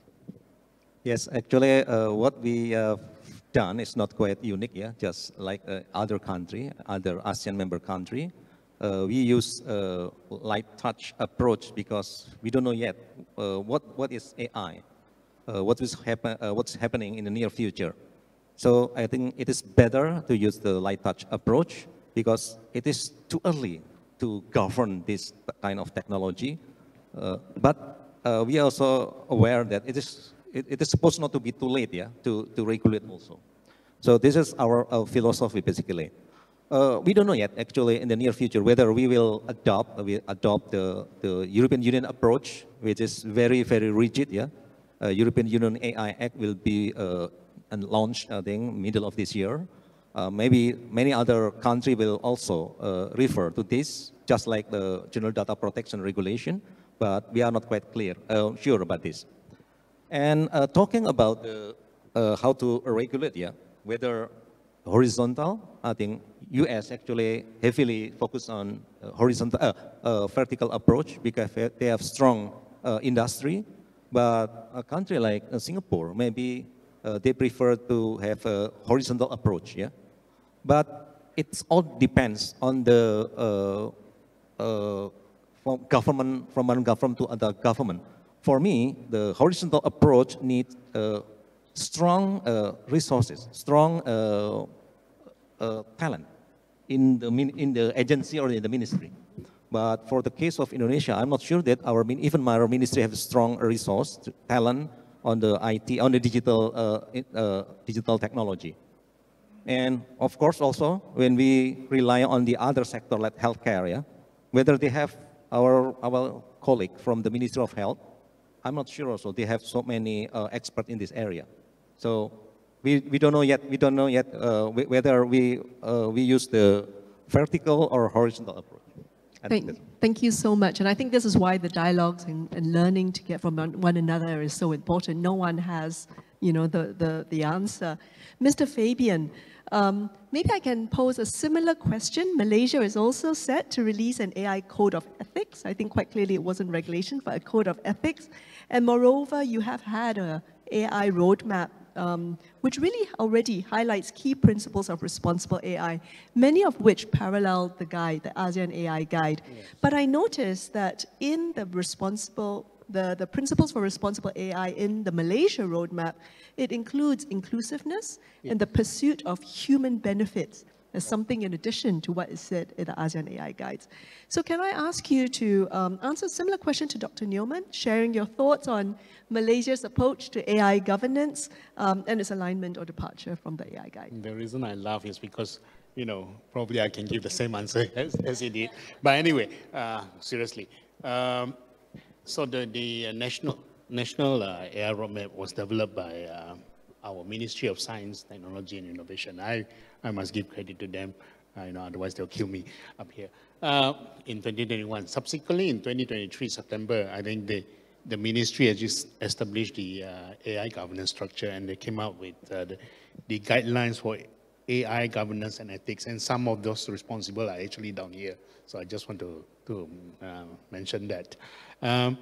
Of course, if you look at it, when I saw Larissa's presentation just now, you know, it reminds me very much of what's the content of the document, but there are also various elements that are added to it, you know, if I may just pull it out here, I wrote it down. Like you mentioned just now, inclusivity, making sure no one's left behind, because that's also a principal strategic trust. If you look at our broader Malaysia Digital Economy Blueprint, one of the 6 strategic trusts is narrowing the digital divide, making sure that no one is left behind. Hence, you know, a lot of our work in the digital space is geared towards that. Even related to AI, when we introduce things like AI for citizens, self-learning program, that's the thinking behind it, you know. And then, of course, building trust and ensuring simplicity in the guidelines so that people can easily refer to it, you know, and cross-referencing these documents with whether it's national, regional, or global documents to ensure that coherence worldwide. Other than that, that guidelines serves as a reference. It's not, it's not a hard document to go down. It serves as a reference for different sectors to actually adapt and develop your own. And it's also intended for three main stakeholders, the end users, the policymakers, and also the developers. Thank you so much, and thank you for highlighting that this is to serve as a reference for these different stakeholders. Thank you, Dr. Newman and Mr. Fabian, Alex. Beyond regulatory levers, there are also technical levers, right? SDOs, Standard Development Organizations, like ISO or the ITU have been actively developing international AI standards with the participation of all major AI countries, including China. And such SDOs are quite trusted, and they can drive widespread implementation and also interoperability across borders. So briefly, can you share ITU's efforts in the region to advance a positive AI-enabled future? Thank you. Yes, indeed, as mentioned, ITU, we're a technical organization, a standard-setting organization, and we develop standards on a range of different issues. So for example, well, we use ITU standards every day when we're on our phones, when we connect to 4G, 5G networks, when we watch videos on YouTube. ITU standards are, play a big role in making all that happen. In terms of AI, we've developed over 100 standards on AI, again, on a broad range of subjects. For example, if you look at data centers, and we know that today data centers consume between 1 to 1.5% of the global energy consumption. And this is something that is estimated to triple by 2030. So at ITU, we've developed standards on energy efficiency in data centers and also on standards on using AI to improve energy efficiency in data centers.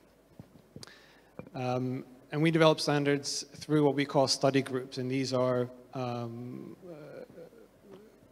forums for ITU members, which are not just member states, but also we have as members, we're unique in that regard, we also have as members private sector, academia, society, international organizations, and so forth. And then we also have, I just want to mention, we also have what we call focus groups. And focus groups are actually open to everyone. So everybody in this room, if you have the expertise, you can participate in these focus groups. And through the focus groups, we look at emerging issues, and we do it in a kind of ad hoc, agile way. And we have a number of focus groups on AI. So for example, AI for health, looking at AI application in the healthcare industry, which we do with WHO. AI for digital agriculture, looking again at how we can use AI to increase yields. AI for natural disaster management. We have AI for autonomous driving, AI for energy efficiency, et cetera, et cetera. So again, if you're interested and if you want to just learn more about what we do, then please be in touch. Or if you want to contribute, as I mentioned, they're open to all. Thank you so much. Yes. Let me just finally, just really quickly mention, just a couple of days ago, we announced a collaboration with ISO and IEC, as well as other organizations, that we will develop standards on AI watermarking, on multimedia authenticity, and on deepfakes. So that is something, a collaboration that is just starting. Great, thank you so much. We've talked about national level regulations, we've talked about the role of experts and technical standards, and perhaps another lever in a way is that of trade. And Dr. Ng, you have advised Indonesia on many trade issues, including landmark trade negotiations such as the RCEP. And we also talked about the ASEAN Digital Economy Framework Agreement, which is sometimes thought of as an FTA plus, because it tackles a range of issues in the digital economy, from digital trade to cooperation on topics like AI. So in your view, you already talked about productivity, and you already talked about Korea, China, and Japan really being the ones that I think was 85% of robots. I think you meant 75% of robots. How might AI impact trade patterns, and particularly for ASEAN member states, between one another as well as with the rest of the world? The adoptions of robots and AI, it's pretty much like pandemic. It's like climate change. So it's not only like one country adopting and it's only affect one country, right? It's affect the whole systems. It affects the whole trade. It affects the whole world productivity.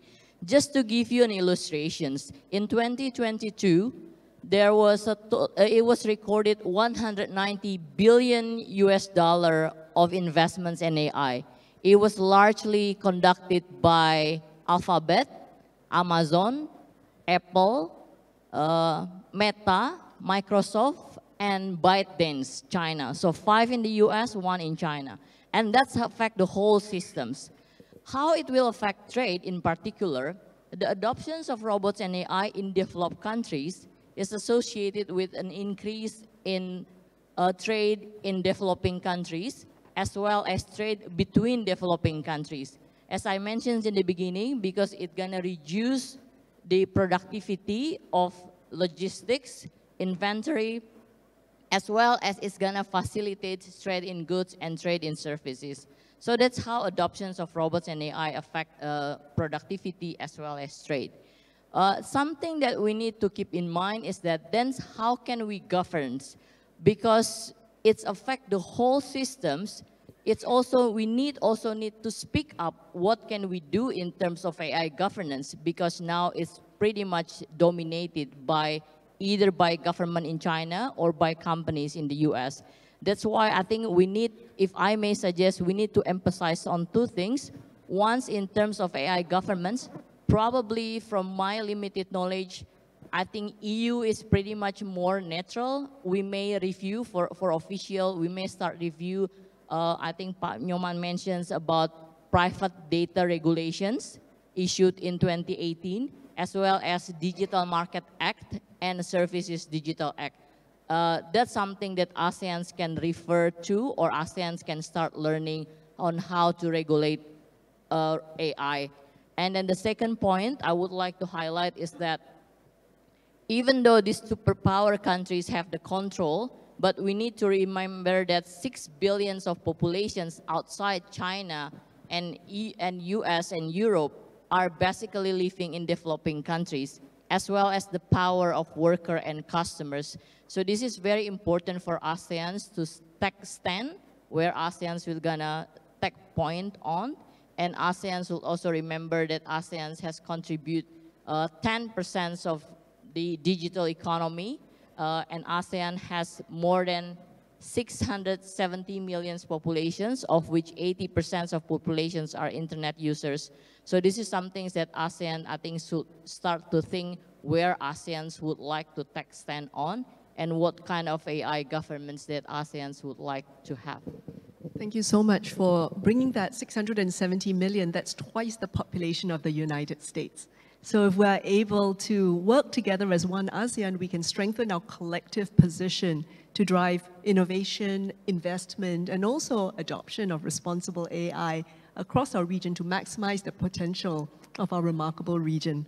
It's been a fantastic conversation, but I'm afraid that we're almost out of time. Perhaps the 11th, I want to just maybe end with a quick fire question. Today, the 11th AEC Dialogue is of particular significance because it coincides with the ASEAN Digital Senior Officials meeting, many of whom are in the room today. So in their presence, perhaps I can invite my panelists to end the panel with a last word, rapid fire style. What is one specific recommendation that you would offer to promote the innovation and adoption of responsible AI for the sustainable development of ASEAN as a region? And I'll start with Alex, and then we'll come up the line. Alex first. Ooh. Could give a long answer, but let me try to be brief. I think first of all, it's important to continue to invest in locally developed solutions that rely on local data that is representative of the population. I think also we need to invest more in diversity. We need to have more, not just more women included in AI development, but people with different backgrounds, linguistic backgrounds, social backgrounds, etc. So, inclusion and diversity are really key also for addressing the issues that I talked about earlier. So those would be my recommendations to focus on. Thank you. Dr. Neilman, what is one specific recommendation that you would At the ASEAN level, I think collaboration among member countries in terms of regulation, I think very important. Yeah, we want to know, we want to share with others. I think the second one, I think the most also the important issue is about the sandboxes. Yeah, in each sectors. I think we didn't discuss a lot about this, but it is very important issue. How do we manage the implementation AI in the near future? Thank you so much. And that really advances policy learning with sandboxes. At the 10th AEC dialogue, there was an interesting suggestion that countries can work together on sandbox corridors so that maybe technologies can be actually tested across borders. Mr. Fabian. Okay, we have the guide on AI governance and ethics, sandboxes, various platforms. I think we should institutionalize some of this, bring out an institution that is ASEAN-wide, gathering experts and knowledge and resources from all AMS. Thank you so much. And Dr. Ng? Thank you. One thing is that I think we need to improve our laws and regulations in data privacy, competitions law, cybersecurity, as well as to provide facilitative environments for business to grow. The last but more important one, I totally agree with all panelists and with you, Dr. Tang. ASEAN has the power. Don't give away the power to other countries to control ASEAN. Thank you. Thank you so much. On that note, please join me in thank you, my fantastic panelists, Dr. Ng, Mr. Fabian, Pak Nyoman, and Alex. Thank you very much today.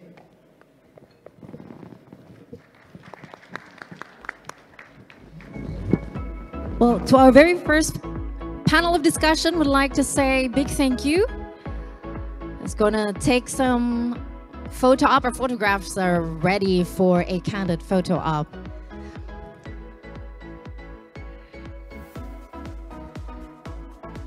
Let's take a quick picture, ladies and gentlemen. Thank you very much for our very first panel. Can we have a round of applause for such an informative first discussion panel?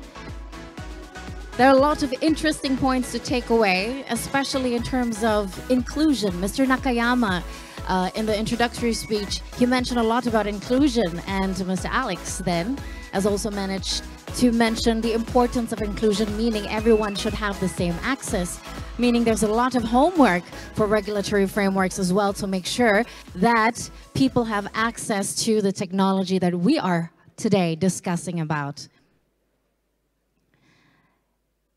All right, ladies and gentlemen. Okay, so we move on to the second panel discussion. Now, I would like to once again thank all of our panelists from the first discussion. I mean, that was very fruitful. Now, let's take a look at the private sector's perspectives. We will move on to the second, which will explore the private sector's perspective on responsible AI in ASEAN, its opportunities, and the input of such collaborative effort can give to create an inclusive and, of course, an agile, working environment for businesses to flourish and users to flourish as well. Without further ado, please allow me to introduce you to our moderator for the second discussion, Mr. Abhinit Kaul. Now, Mr. Kaul is the director with Access Partnership. He has worked on a range of topics related to digital technologies, including AI for governments and the private sector over his 17-year career. He's passionate about digital development and a focus on policy and societal aspects. He's recently been involved in the ASEAN Digital Master Plan and has been part of the ASEAN Connectivity Master Plan development in the past. So ladies and gentlemen, to get ready for the second panel of discussion, please join me in welcoming Mr. Abhinit Kaul, Client Services Director of Access Partnership.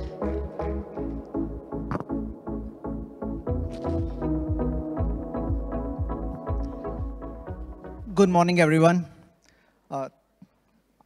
Thank you for the warm welcome. We heard earlier today about the why of AI. Why is AI opportunity so great? We heard about the viewpoints from the government sector. as to what needs to be done to ensure that AI is developed in a very responsible way. But let's hear in our panel about, is private sector ready? Are they putting the same priority on responsible AI as we heard from the government stakeholders? Are they collaborating with different stakeholders in the ecosystem? So we have a very exciting panel, and I'll have to read because some of the profiles are very interesting, and you will hear as I will introduce. So my first panelist is Ms. Wang Dang. She is the CEO and founder of Savicom. Savicom has made significant strides in AI development. The company has successfully launched various AI products, such as image search, facial recognition, and AI chatbots. In addition to her leadership at Savicom, she has also played pivotal roles in various industry organizations, such as the Vice President of Veneto Alliance, to promote Vietnam's ITO, BPO sector as well. Ms. Van Dang, please, if you could join me on the stage.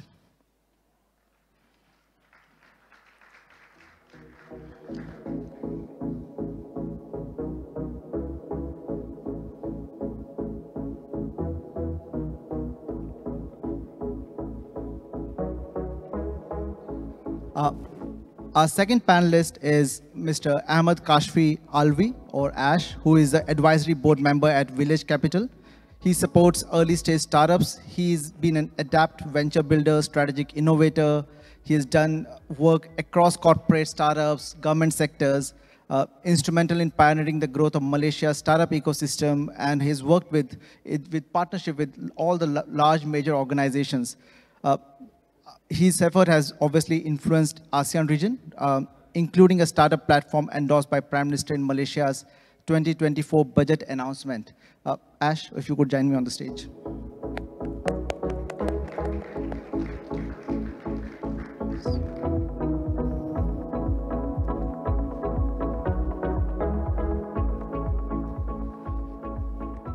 Our next panelist is Syed Kafil Ahmed, who leads EY Indonesia's digital engineering under consulting services. It brings together leaders and highly qualified professionals around the world. He assists clients to help them respond to opportunities and threats posed by digital disruptions. And he has led a lot of successful, impactful digital transformation initiatives in not only ASEAN, but also in Middle East, Europe, and North America. Kafil, if you would join me on the stage.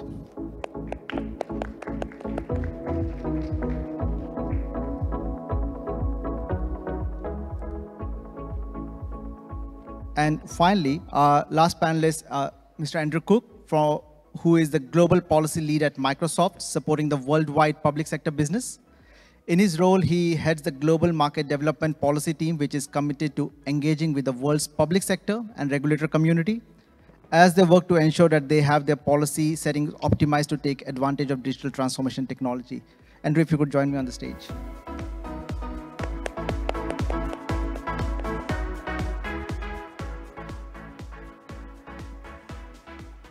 We are very close to the lunchtime as well. So while talking about being responsible, we will be responsible and hope we will capture all the key insights in a very short amount of time that we have. Maybe I'll start with you, Van. We heard a lot about the governance frameworks. We heard about the opportunities around AI. I would like to know a bit more about what are some of the unique challenges and opportunities that you think you have encountered. You have done a lot of work around AI development. Some challenges and opportunities you have encountered when developing and deploying AI technologies. Yeah, thank you, Abhinet, for the question. And hello, everyone. It's really my pleasure to be here today to share with you the knowledge and experience that we have been in private sector.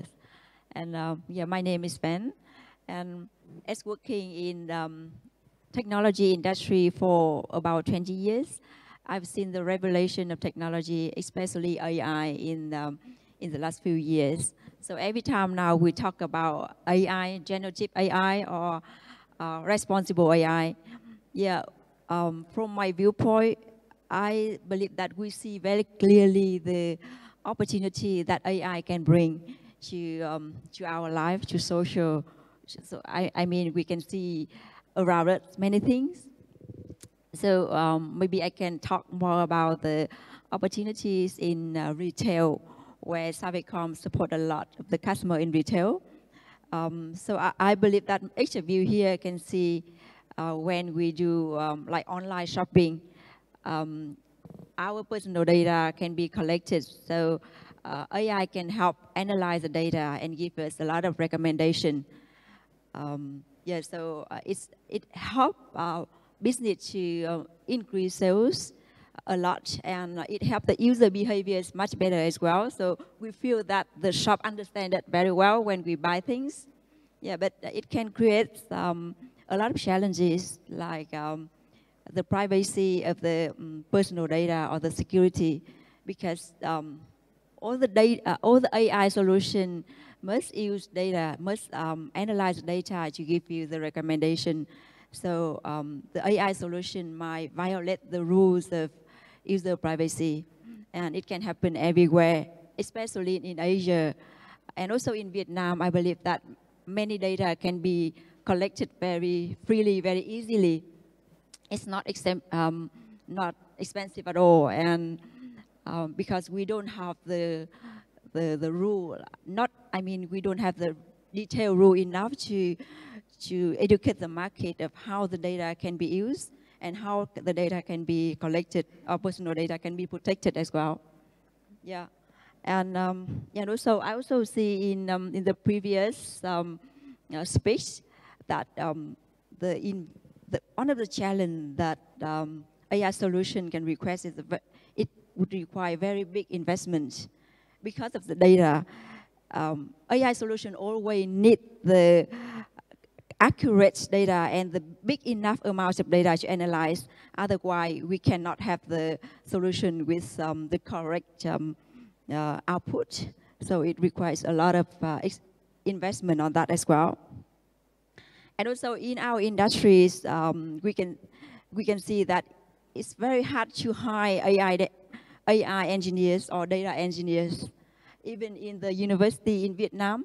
So every year we have about 50,000 graduates in IT, but less than 5% of them can learn about AI, can do about AI. And it's very hard as well. So from the public sector before, I heard that there will be some more training and development of AI talent. And I think it's very good for us as well.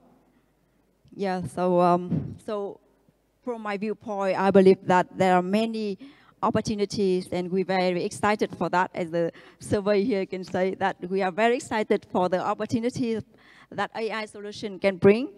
But it also poses many challenges that we need to solve together. And I believe it's not easy at all, but it's very crucial that people here can help together to find the solution. Thanks. Ash, as venture builder, you would have seen obviously these challenges and opportunity multiplied across all the ventures that you're looking into. How do you see the situation? Thank you. Hello, good morning. So I've lived before the internet, all right? I think most of you have, all right? So at that time, we could all remember that, the internet is regarded as also a novel technology that no one really understood, right? But as far as I could remember, and also research has shown that there is no central governing body for the internet, right? Even until today. Why? Because no one really understood what it is and just went on with it, right? And now we don't know what's going to happen in the future, but if we take a chapter from that historical lesson, right?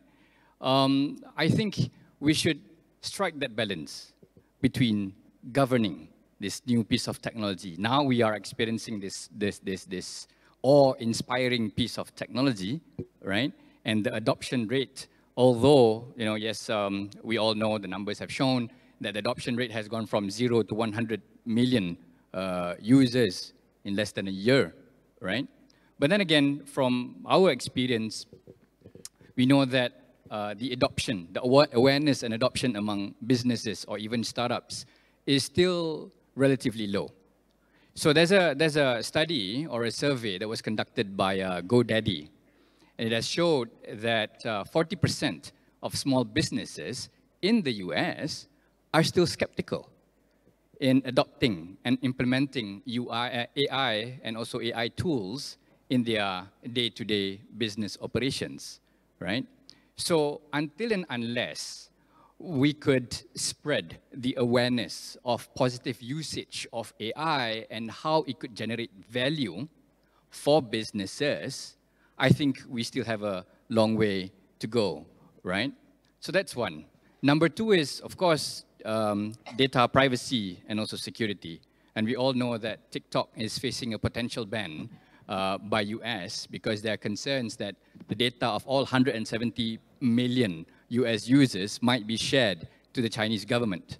And quite recently, according to The Economist, that our workplace wouldn't be as private as we know, right? Because, I mean, take for example, Microsoft is using this algorithm called My Analytics to basically track the productivity of their employees by looking at data from the emails, yeah, and also calendars, which is not necessarily a bad thing, but essentially assisting companies to make data-driven decisions. JD.com, Lazada, Alibaba, they're all using AI now to basically drive productivity and also to elevate customer service, right? So that's number two. Number three is skills gap. As what you've mentioned earlier, that you know, we are experiencing a serious brain drain within ASEAN, and we know that, you know, we can't stop our talent from migrating to other markets because, of course, you know, very attractive factors. But then again, as a community, as the ASEAN community, maybe we can, you know, work together and expand the talent pool. And I know that Microsoft is also, you know, driving the upskilling program, right? And of course, infrastructure, as we can see, if we compare from market to market within ASEAN, the disparity of the level of infrastructure. Now, this presents an opportunity for businesses and also markets to co-develop a robust AI infrastructure. And last but not least, lack of funding. So we did a simple research or a study just to quantify, you know, what sort of resources and how big are those resources that is required. And for all ASEAN countries to adopt a solid governance framework and also to hire external talent across 10 years, it will take approximately $250 million, right? So these are the areas of opportunities that, you know, we could pool our resources towards the betterment of ASEAN. Well, I think I like how you framed the challenge as an opportunity. So that was very good. Kofil, I think you did talk about the sandbox earlier today when you were doing the demo. So from your work, from how EY is advising clients, where are some of the challenges and opportunity you see for private sector? Sure. So when you talk about the trends or technologies, right? So we need to have a clear strategy to start with. Yeah, I think challenges are there, opportunities are there. We need to realize this factor as well. So when we start with, you know, we need to think holistically how we can try to have an impactful, you know, adoption of this particular technology, right? End of day, it should be benefited for the society. I mean, you know, for the users as well, right? Citizens like us. So that should be the end goal we need to start with. Given this particular vision or a purpose that we are trying to start or to address, so we start looking into various aspects. Now, to start with, as I would rather echo, you know, from the responses that I heard from my, you know, speakers were here.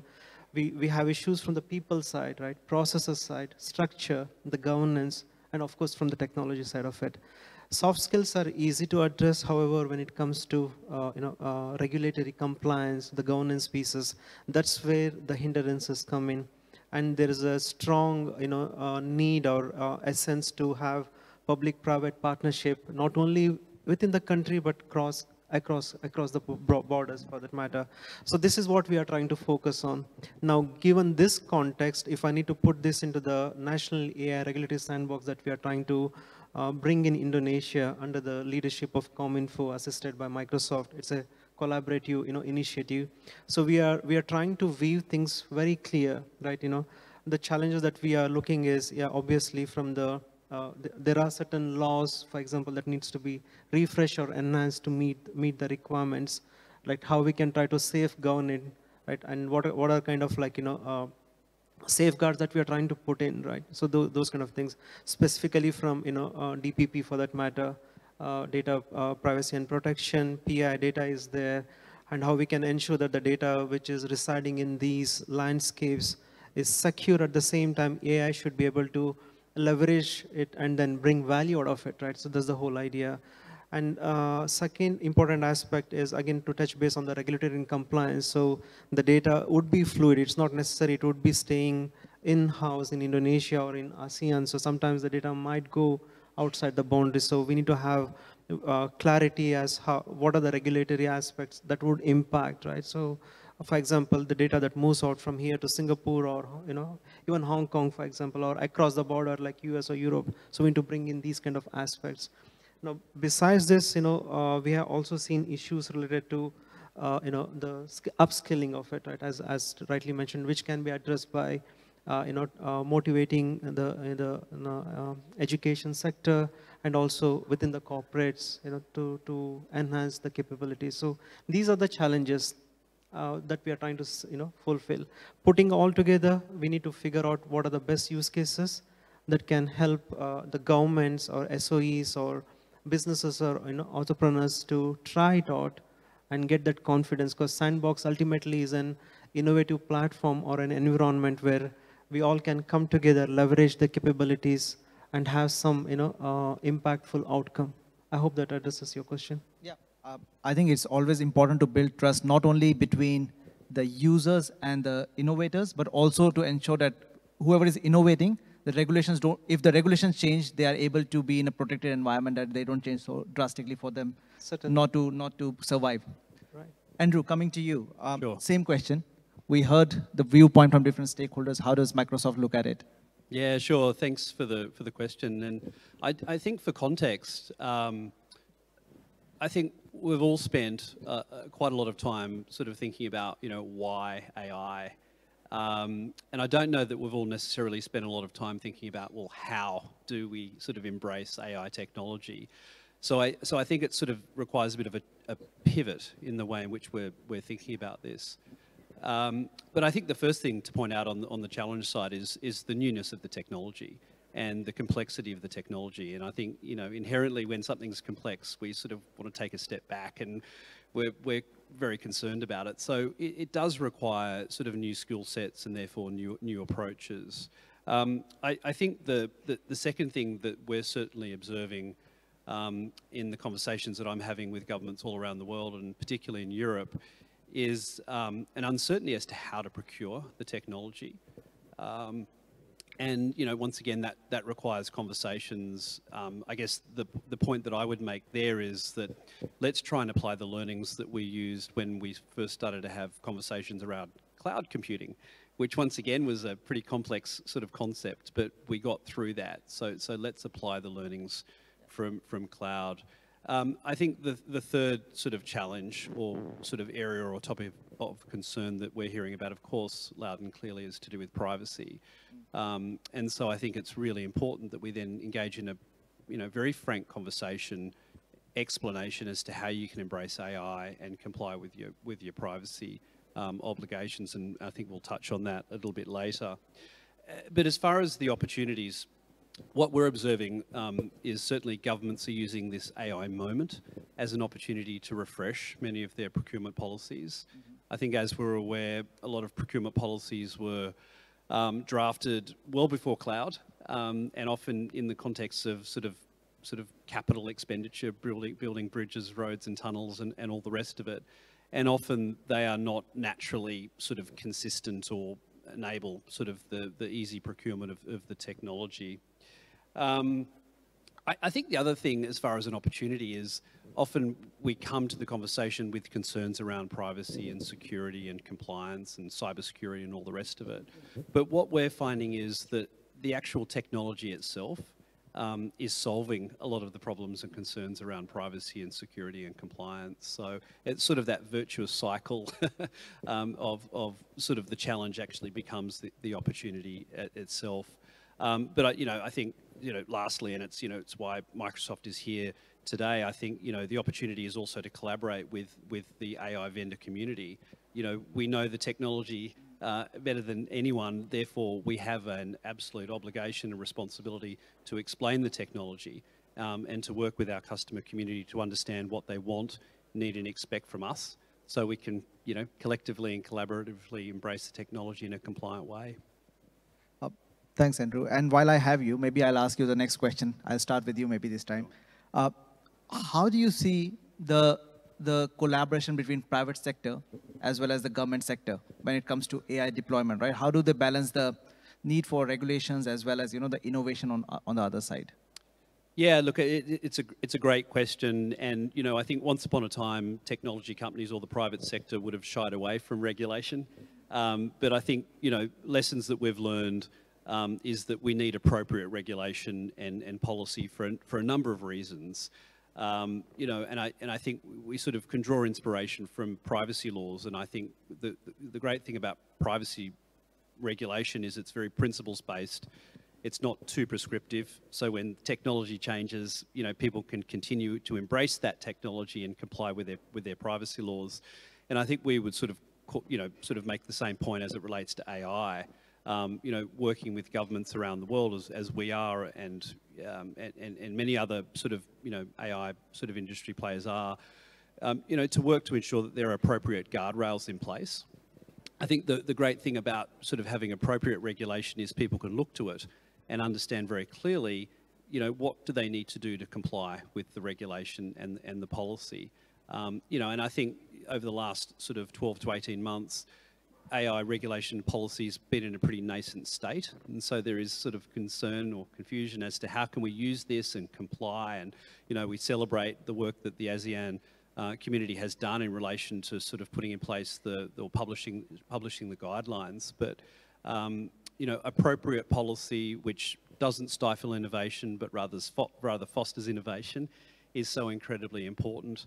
But the last point is, regulation is just one part of the step in the equation. Close vendor engagement is obviously fundamental, but the issuing of guidelines that really help people take those practical steps as far as how they can embrace the technology in a compliant way is so very, very important, and creating clarity as to how to do that.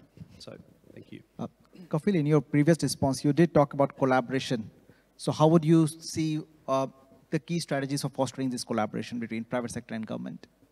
Sure. I think if I recollect what our Deputy Secretary General of ASEAN mentioned, so he talked about ASEAN as a corridor, how we need to collaborate, right, across the countries. I think taking that as the base, and also to pick up what Andrew mentioned, so we need to, I think, foster, public-private, partnership, wherein that would give a space where, everyone can express what's on their mind clearly, both from internal perspective and also from external side of it, right? So we also saw, from the Singapore side, the learning. So we had that 4-quadrant. We need to also focus on those lines. Now, specifically, if we need to talk about, some of the references, I think Singapore government has come up with an AI governance framework, and then, regulatory sandbox, wherein they are trying to bring in the players, the public and private players together. Similarly, Malaysia also adapted the same thing. I believe Indonesia is also going on the similar lines to emphasize. Here, what we are trying to bring out is, Indonesia has a philosophical, acceptance on something we call as at a national level. So we are trying to bring in even those kind of soft principles, which is called as Panchashila. So it has got a lot of value, ethical and societal value. So we are trying to see how we can try to infuse this in AI, which would help the national level adoption, because that would give an openness for people to embrace it. I think that's something now we are trying to bring in. It has got a lot of deep-rooted value when we try to see from the national level. That's one thing. Second, from the regulatory sandbox, I think ComInfo has been very supportive, and they have been talking about the sandbox to bring into existence. I think here, again, working with tech evangelists like Microsoft, I think it would give a lot of space for people to try out, innovate, right? To foster innovation. At the same time, there are various guardrails which we need to follow. And for that, we are working, within, the corporate as well as the government circles to bring out or carve out what is essential from the policy side of it, guidelines. And we had done extensive benchmark across the globe. I mean, I think you saw in our booth as well. So we had taken the learnings across the globe, which would be very helpful and useful to apply and adapt. At the same time, what I would like to emphasize is there should be regular cadence between, public and, private, policy makers, and also specifically from the regulatory and compliance side of it. Things change over a period of time. So again, the policies needs to be refreshed. So that's a continuous, monitoring aspect that we need to bring in. I believe these are some of the learnings also that we have seen from other countries, which would be quite helpful over here. As you obviously work across sectors, how do you see this collaboration between all these different sectors and policymakers? Sure. I think, first and foremost, we need to take a step back and establish our roles here, right? We need to be clear on our roles as, say, government agencies and also the private sector as well. I've been in a government agency before, and basically that clarity is very important to drive the agenda forward, right? The role of government agencies and stakeholders is essentially to gather data to formulate and also establish better policies, all right? And as for the private sector, to give data to the government, which is, market-driven and collected from the market, so that we could form or establish that synergy between working between the public sector and also the private sector as well, right? I think more often than not, what I've seen, or what we have seen, is that sometimes the objectives or the goals doesn't align. And so when this happens, then there is a breakdown between that partnership between the public and also private sector as well, right? So that's that. And as I've also mentioned, that it is not a theoretical construct, or it's not just wishful thinking, but the public and private partnership is already happening right now. But I think more importantly is, other than clarity of roles, but what sort of outcomes that we are expecting from these partnerships, and it needs to be measurable. It needs to be documented and needs to be shared, right?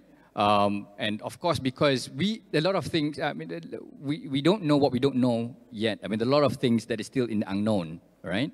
And by establishing that mechanism to learn from each other, now that will give us a better understanding on how we could come up with a better partnership model and the way forward for the betterment of the governance of AI within this region. Yeah. And when you do play a pivotal role in so many industry bodies, how would you see the collaboration happening? Yeah, I believe that collaboration between government and private sector is very important. So in Vietnam, I can share my experience. I play as VP for VNITO Alliance. We have about 300 IT companies members, and we organize a lot of meetings to sync up with the government officers about what we need help and what we got some challenge. But what I can see there is only the big company joining the conversations. And some of the small companies, maybe they are very busy with their own business. Also, another reason when most of the decisions make from the proposal from the big companies, because sometimes I think sometimes the government officer assuming the big company cover everything.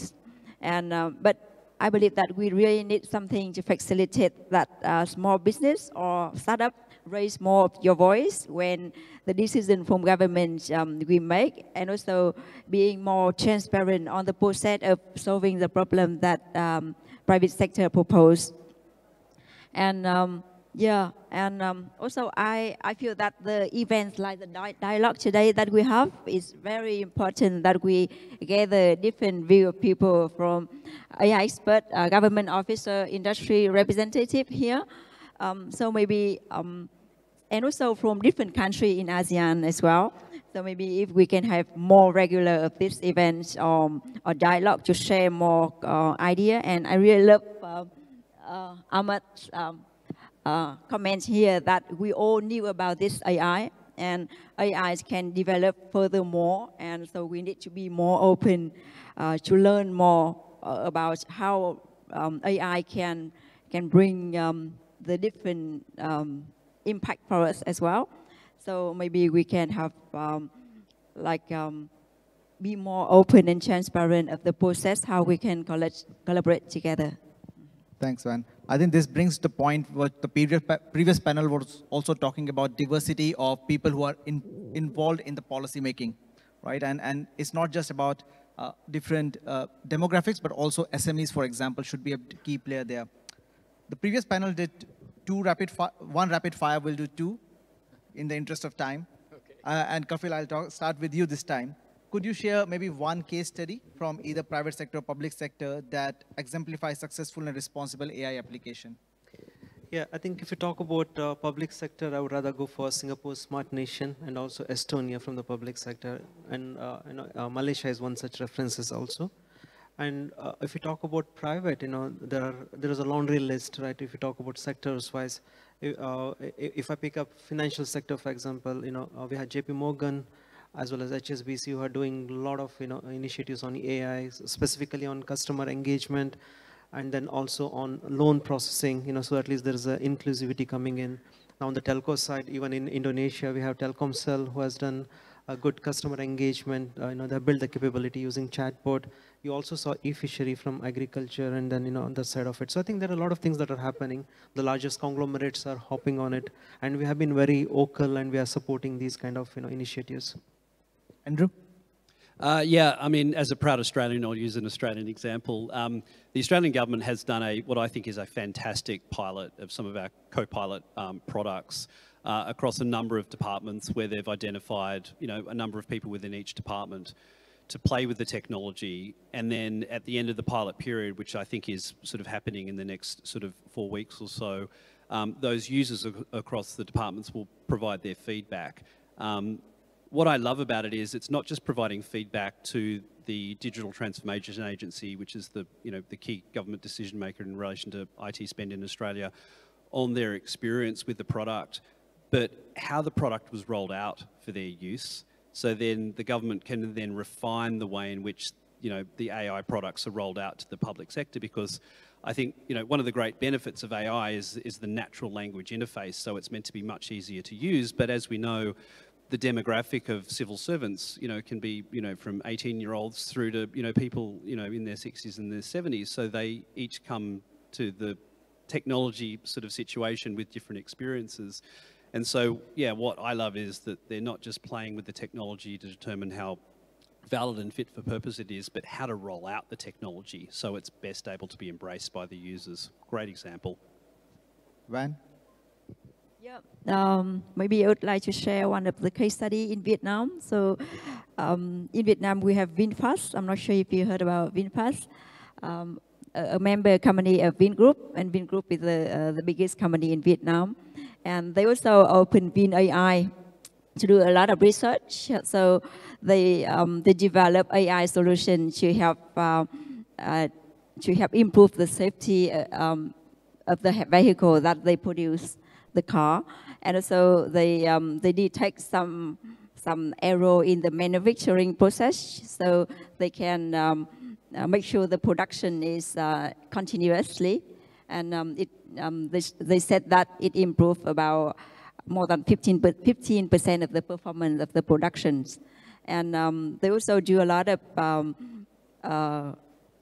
AI solution to improve user behavior, when they can detect the error along the way. And there are a few companies, maybe nearly 10 companies in Vietnam that provide data for them to improve their accuracy.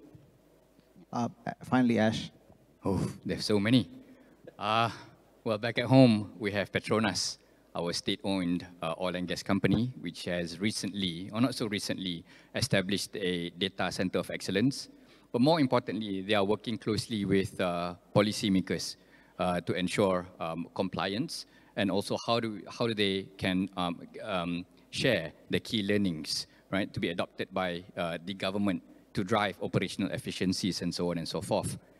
In the Philippines, we have Aboitiz Data Innovation, which is a data analytics arm under the Aboitiz Group, also working closely with policymakers and also financial institutions on how could they improve their services offered to their customers, and also, you know, solving some of the real-world problems for the people of Philippines, right? So that's two, and of course we have My Digital.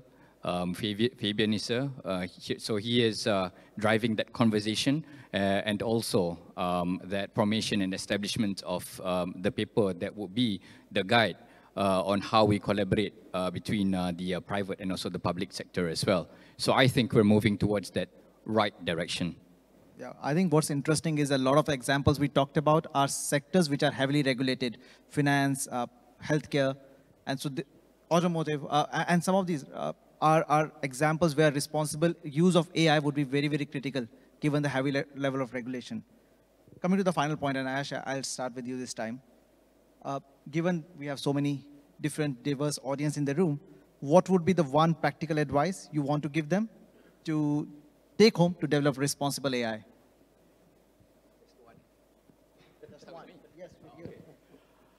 I would say adopt incrementally.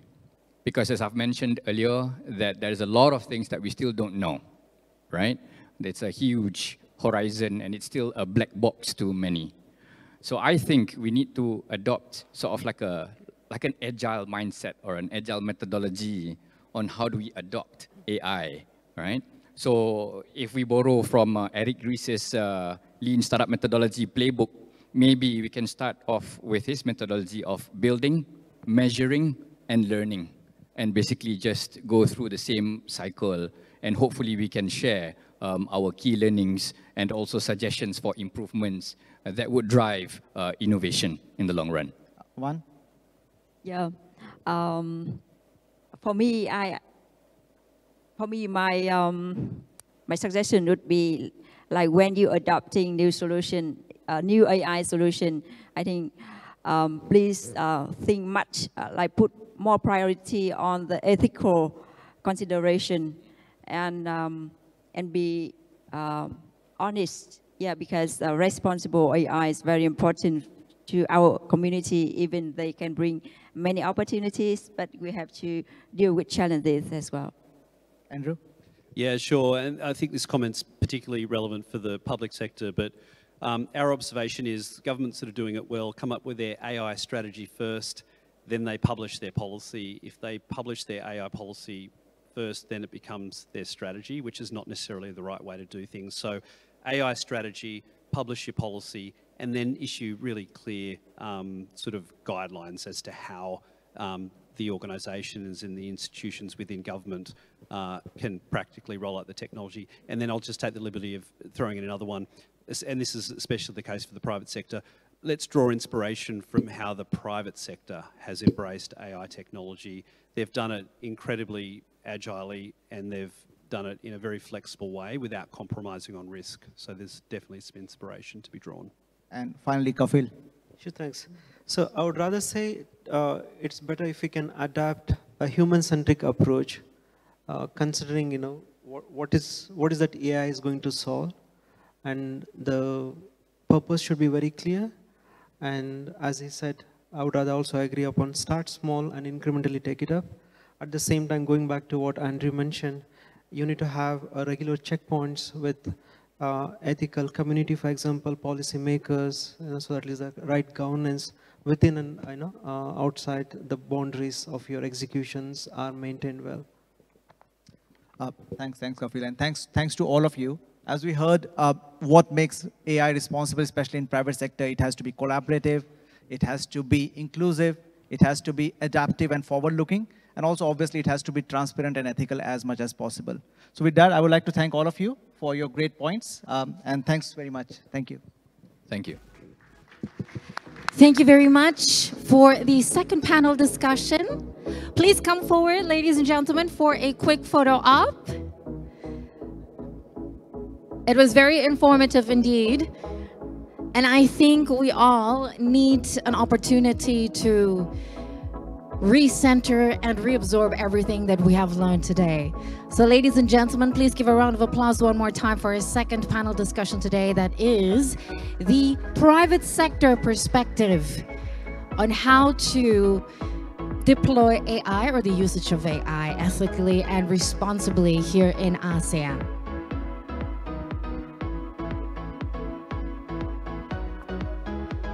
Thank you very much. Oh, with the ASEAN Way as well. Great initiative. Thank you very much.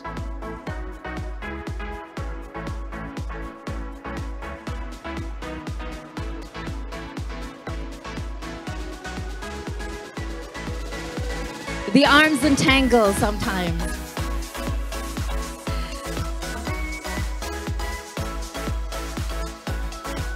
Thank you very much for the very informative discussion. And thank you, Mr. Cole, for leading, of course. Thank you.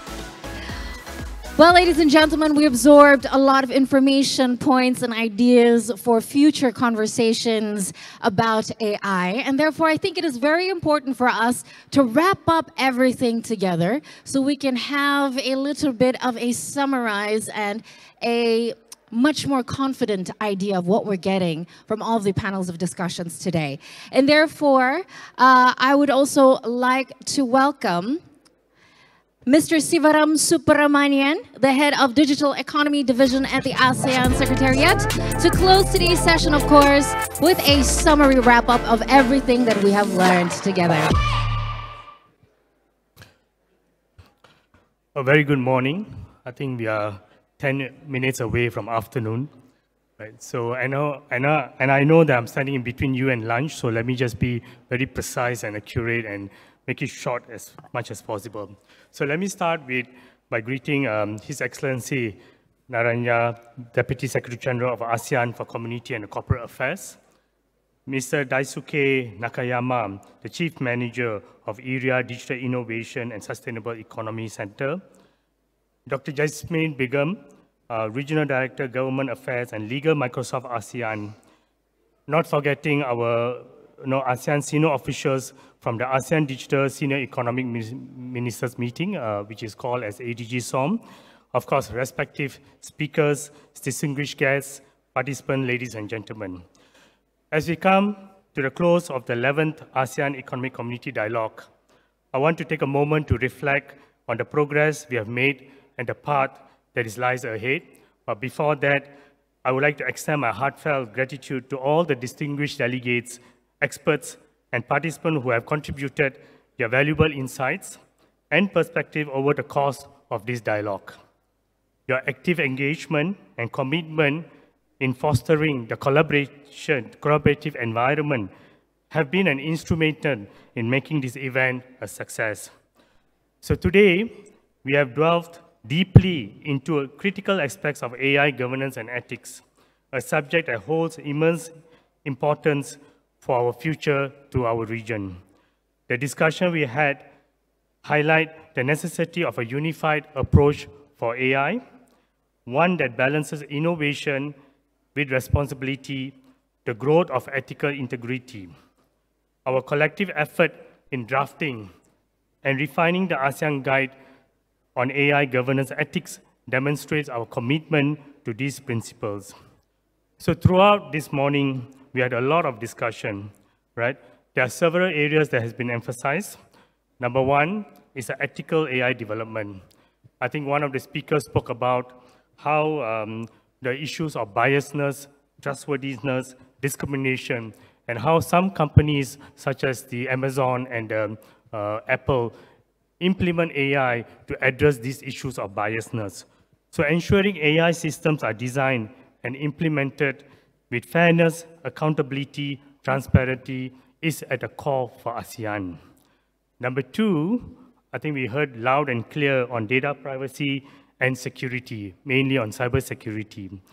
So protecting the rights of individuals and communities by safeguarding data and preventing misuse is also an important element that has been taken note in this dialogue today. Number 3, inclusive growth. I guess promoting AI that benefits all sectors. We heard from Cominfo that there are 6 sectors they are focusing, but not limited to that. We also heard from Malaysia that no one left behind. So the inclusive growth in promoting AI should also include marginalized and also vulnerable groups. Also, what came out very loud and clear was collaborative and partnership. His Excellencies Naranya mentioned about this, and many more speakers in the 2 panel sessions was mentioned, whereby fostering public-private partnership for regional cooperation and knowledge sharing to address common challenges to leverage collective strength. So not limited to this, I think we also heard about how adoption of robotics and AI has played a major role in other countries, especially in China, Japan, and Korea. We also heard about expanding the talent pool, right, to address the issues of skills. We also heard about addressing the AI infrastructure, sandboxes, having a dialogue, and also having a human-centric approach when it comes to AI. So there's a lot we heard. So with that, I think the journey does not end here. It's just the beginning. It is crucial that we work together across borders and sectors to implement the principles outlined in the guide and to adapt them as AI technology evolves. Now, allow me to reiterate some of the initiatives that ASEAN is doing, right, just for your purpose. Moving forward, the ADG SOM, the ASEAN Digital Senior Official Meetings, is in the process of drafting the ASEAN Responsible AI Roadmap in collaboration with the US government. And this will be finalized by this year, which will complement and enhance the ASEAN Guide on AI governance and ethics by providing actionable steps for ASEAN policymakers and stakeholders to create ideal conditions and responsible for AI to flourish within this region. And last but not least, ASEAN also has endorsed the establishment of the ASEAN Working Group on AI Governance to discuss pertinent issues related to governing AI and promote safe and responsible use of AI. We shall emphasize the importance of developing AI that aspect human rights, ensures transparency, promote inclusivity, and uphold privacy and data governance. So I would strongly encourage businesses to actively contribute by forming partnership with a newly established working group to address pertinent issues related to AI governance and promote the safe and responsible use of AI. Ladies and gentlemen, in closing, I would like to reiterate my gratitude to each one of you for your dedication and contribution. Let us leave here with a renewed commitment to ethical AI governance and shared a vision of a prosperous, fair, and innovative ASEAN community. Thank you, and I look forward for continued collaboration. Safe travels for those who are traveling, and see you in our next meeting. Thank you. Thank you very much, Mr. Sivaram Subramanian, for the closing statements and to summarize everything that we have gathered today. Now, ladies and gentlemen, we hope, as mentioned before, we leave today with much more knowledge and information to promote responsible AI practices in public and, of course, private sectors here in Southeast Asia. We would like to once again thank you for your participation, especially for those of you who have traveled from various points from across Southeast Asia, and to those of you who've enlivened our Zoom chat platform, who have joined us virtually. Thank you very much for taking the time. And last but not least, I would like to kindly remind you to please take the time to fill in the feedback survey that is provided in the QR code. And we will also send the link to your email in case you don't have time for this right now, you want to enjoy more networking, enjoy the lunch, please check your emails. We'll send the link for you to fill in at your earliest convenience. Now, we always look to improve in conducting future gatherings and dialogues, of course, and therefore your input and feedback is very much appreciated. We hope our discussions are meaningful to help ASEAN as a community implement AI responsibly and make the most benefit of AI opportunities present and in the future. I am Karina Surya. It has been a pleasure to MC today's dialogue. Please take your time also to take a look at the AI in Business booth exhibition in front of this ballroom. We have exhibitions from Microsoft, Bank Rakyat Indonesia, eFishery, Ernst & Young, Jejakin, Mekari, and Area. And let the exchange of ideas continue during lunch that is already being served outside of the room. Now we'll see you again at the 12th ASEAN Economic Dialogue in later this year. Thank you very much for your participation today. Enjoy your lunch, bon appetit, and have a great day.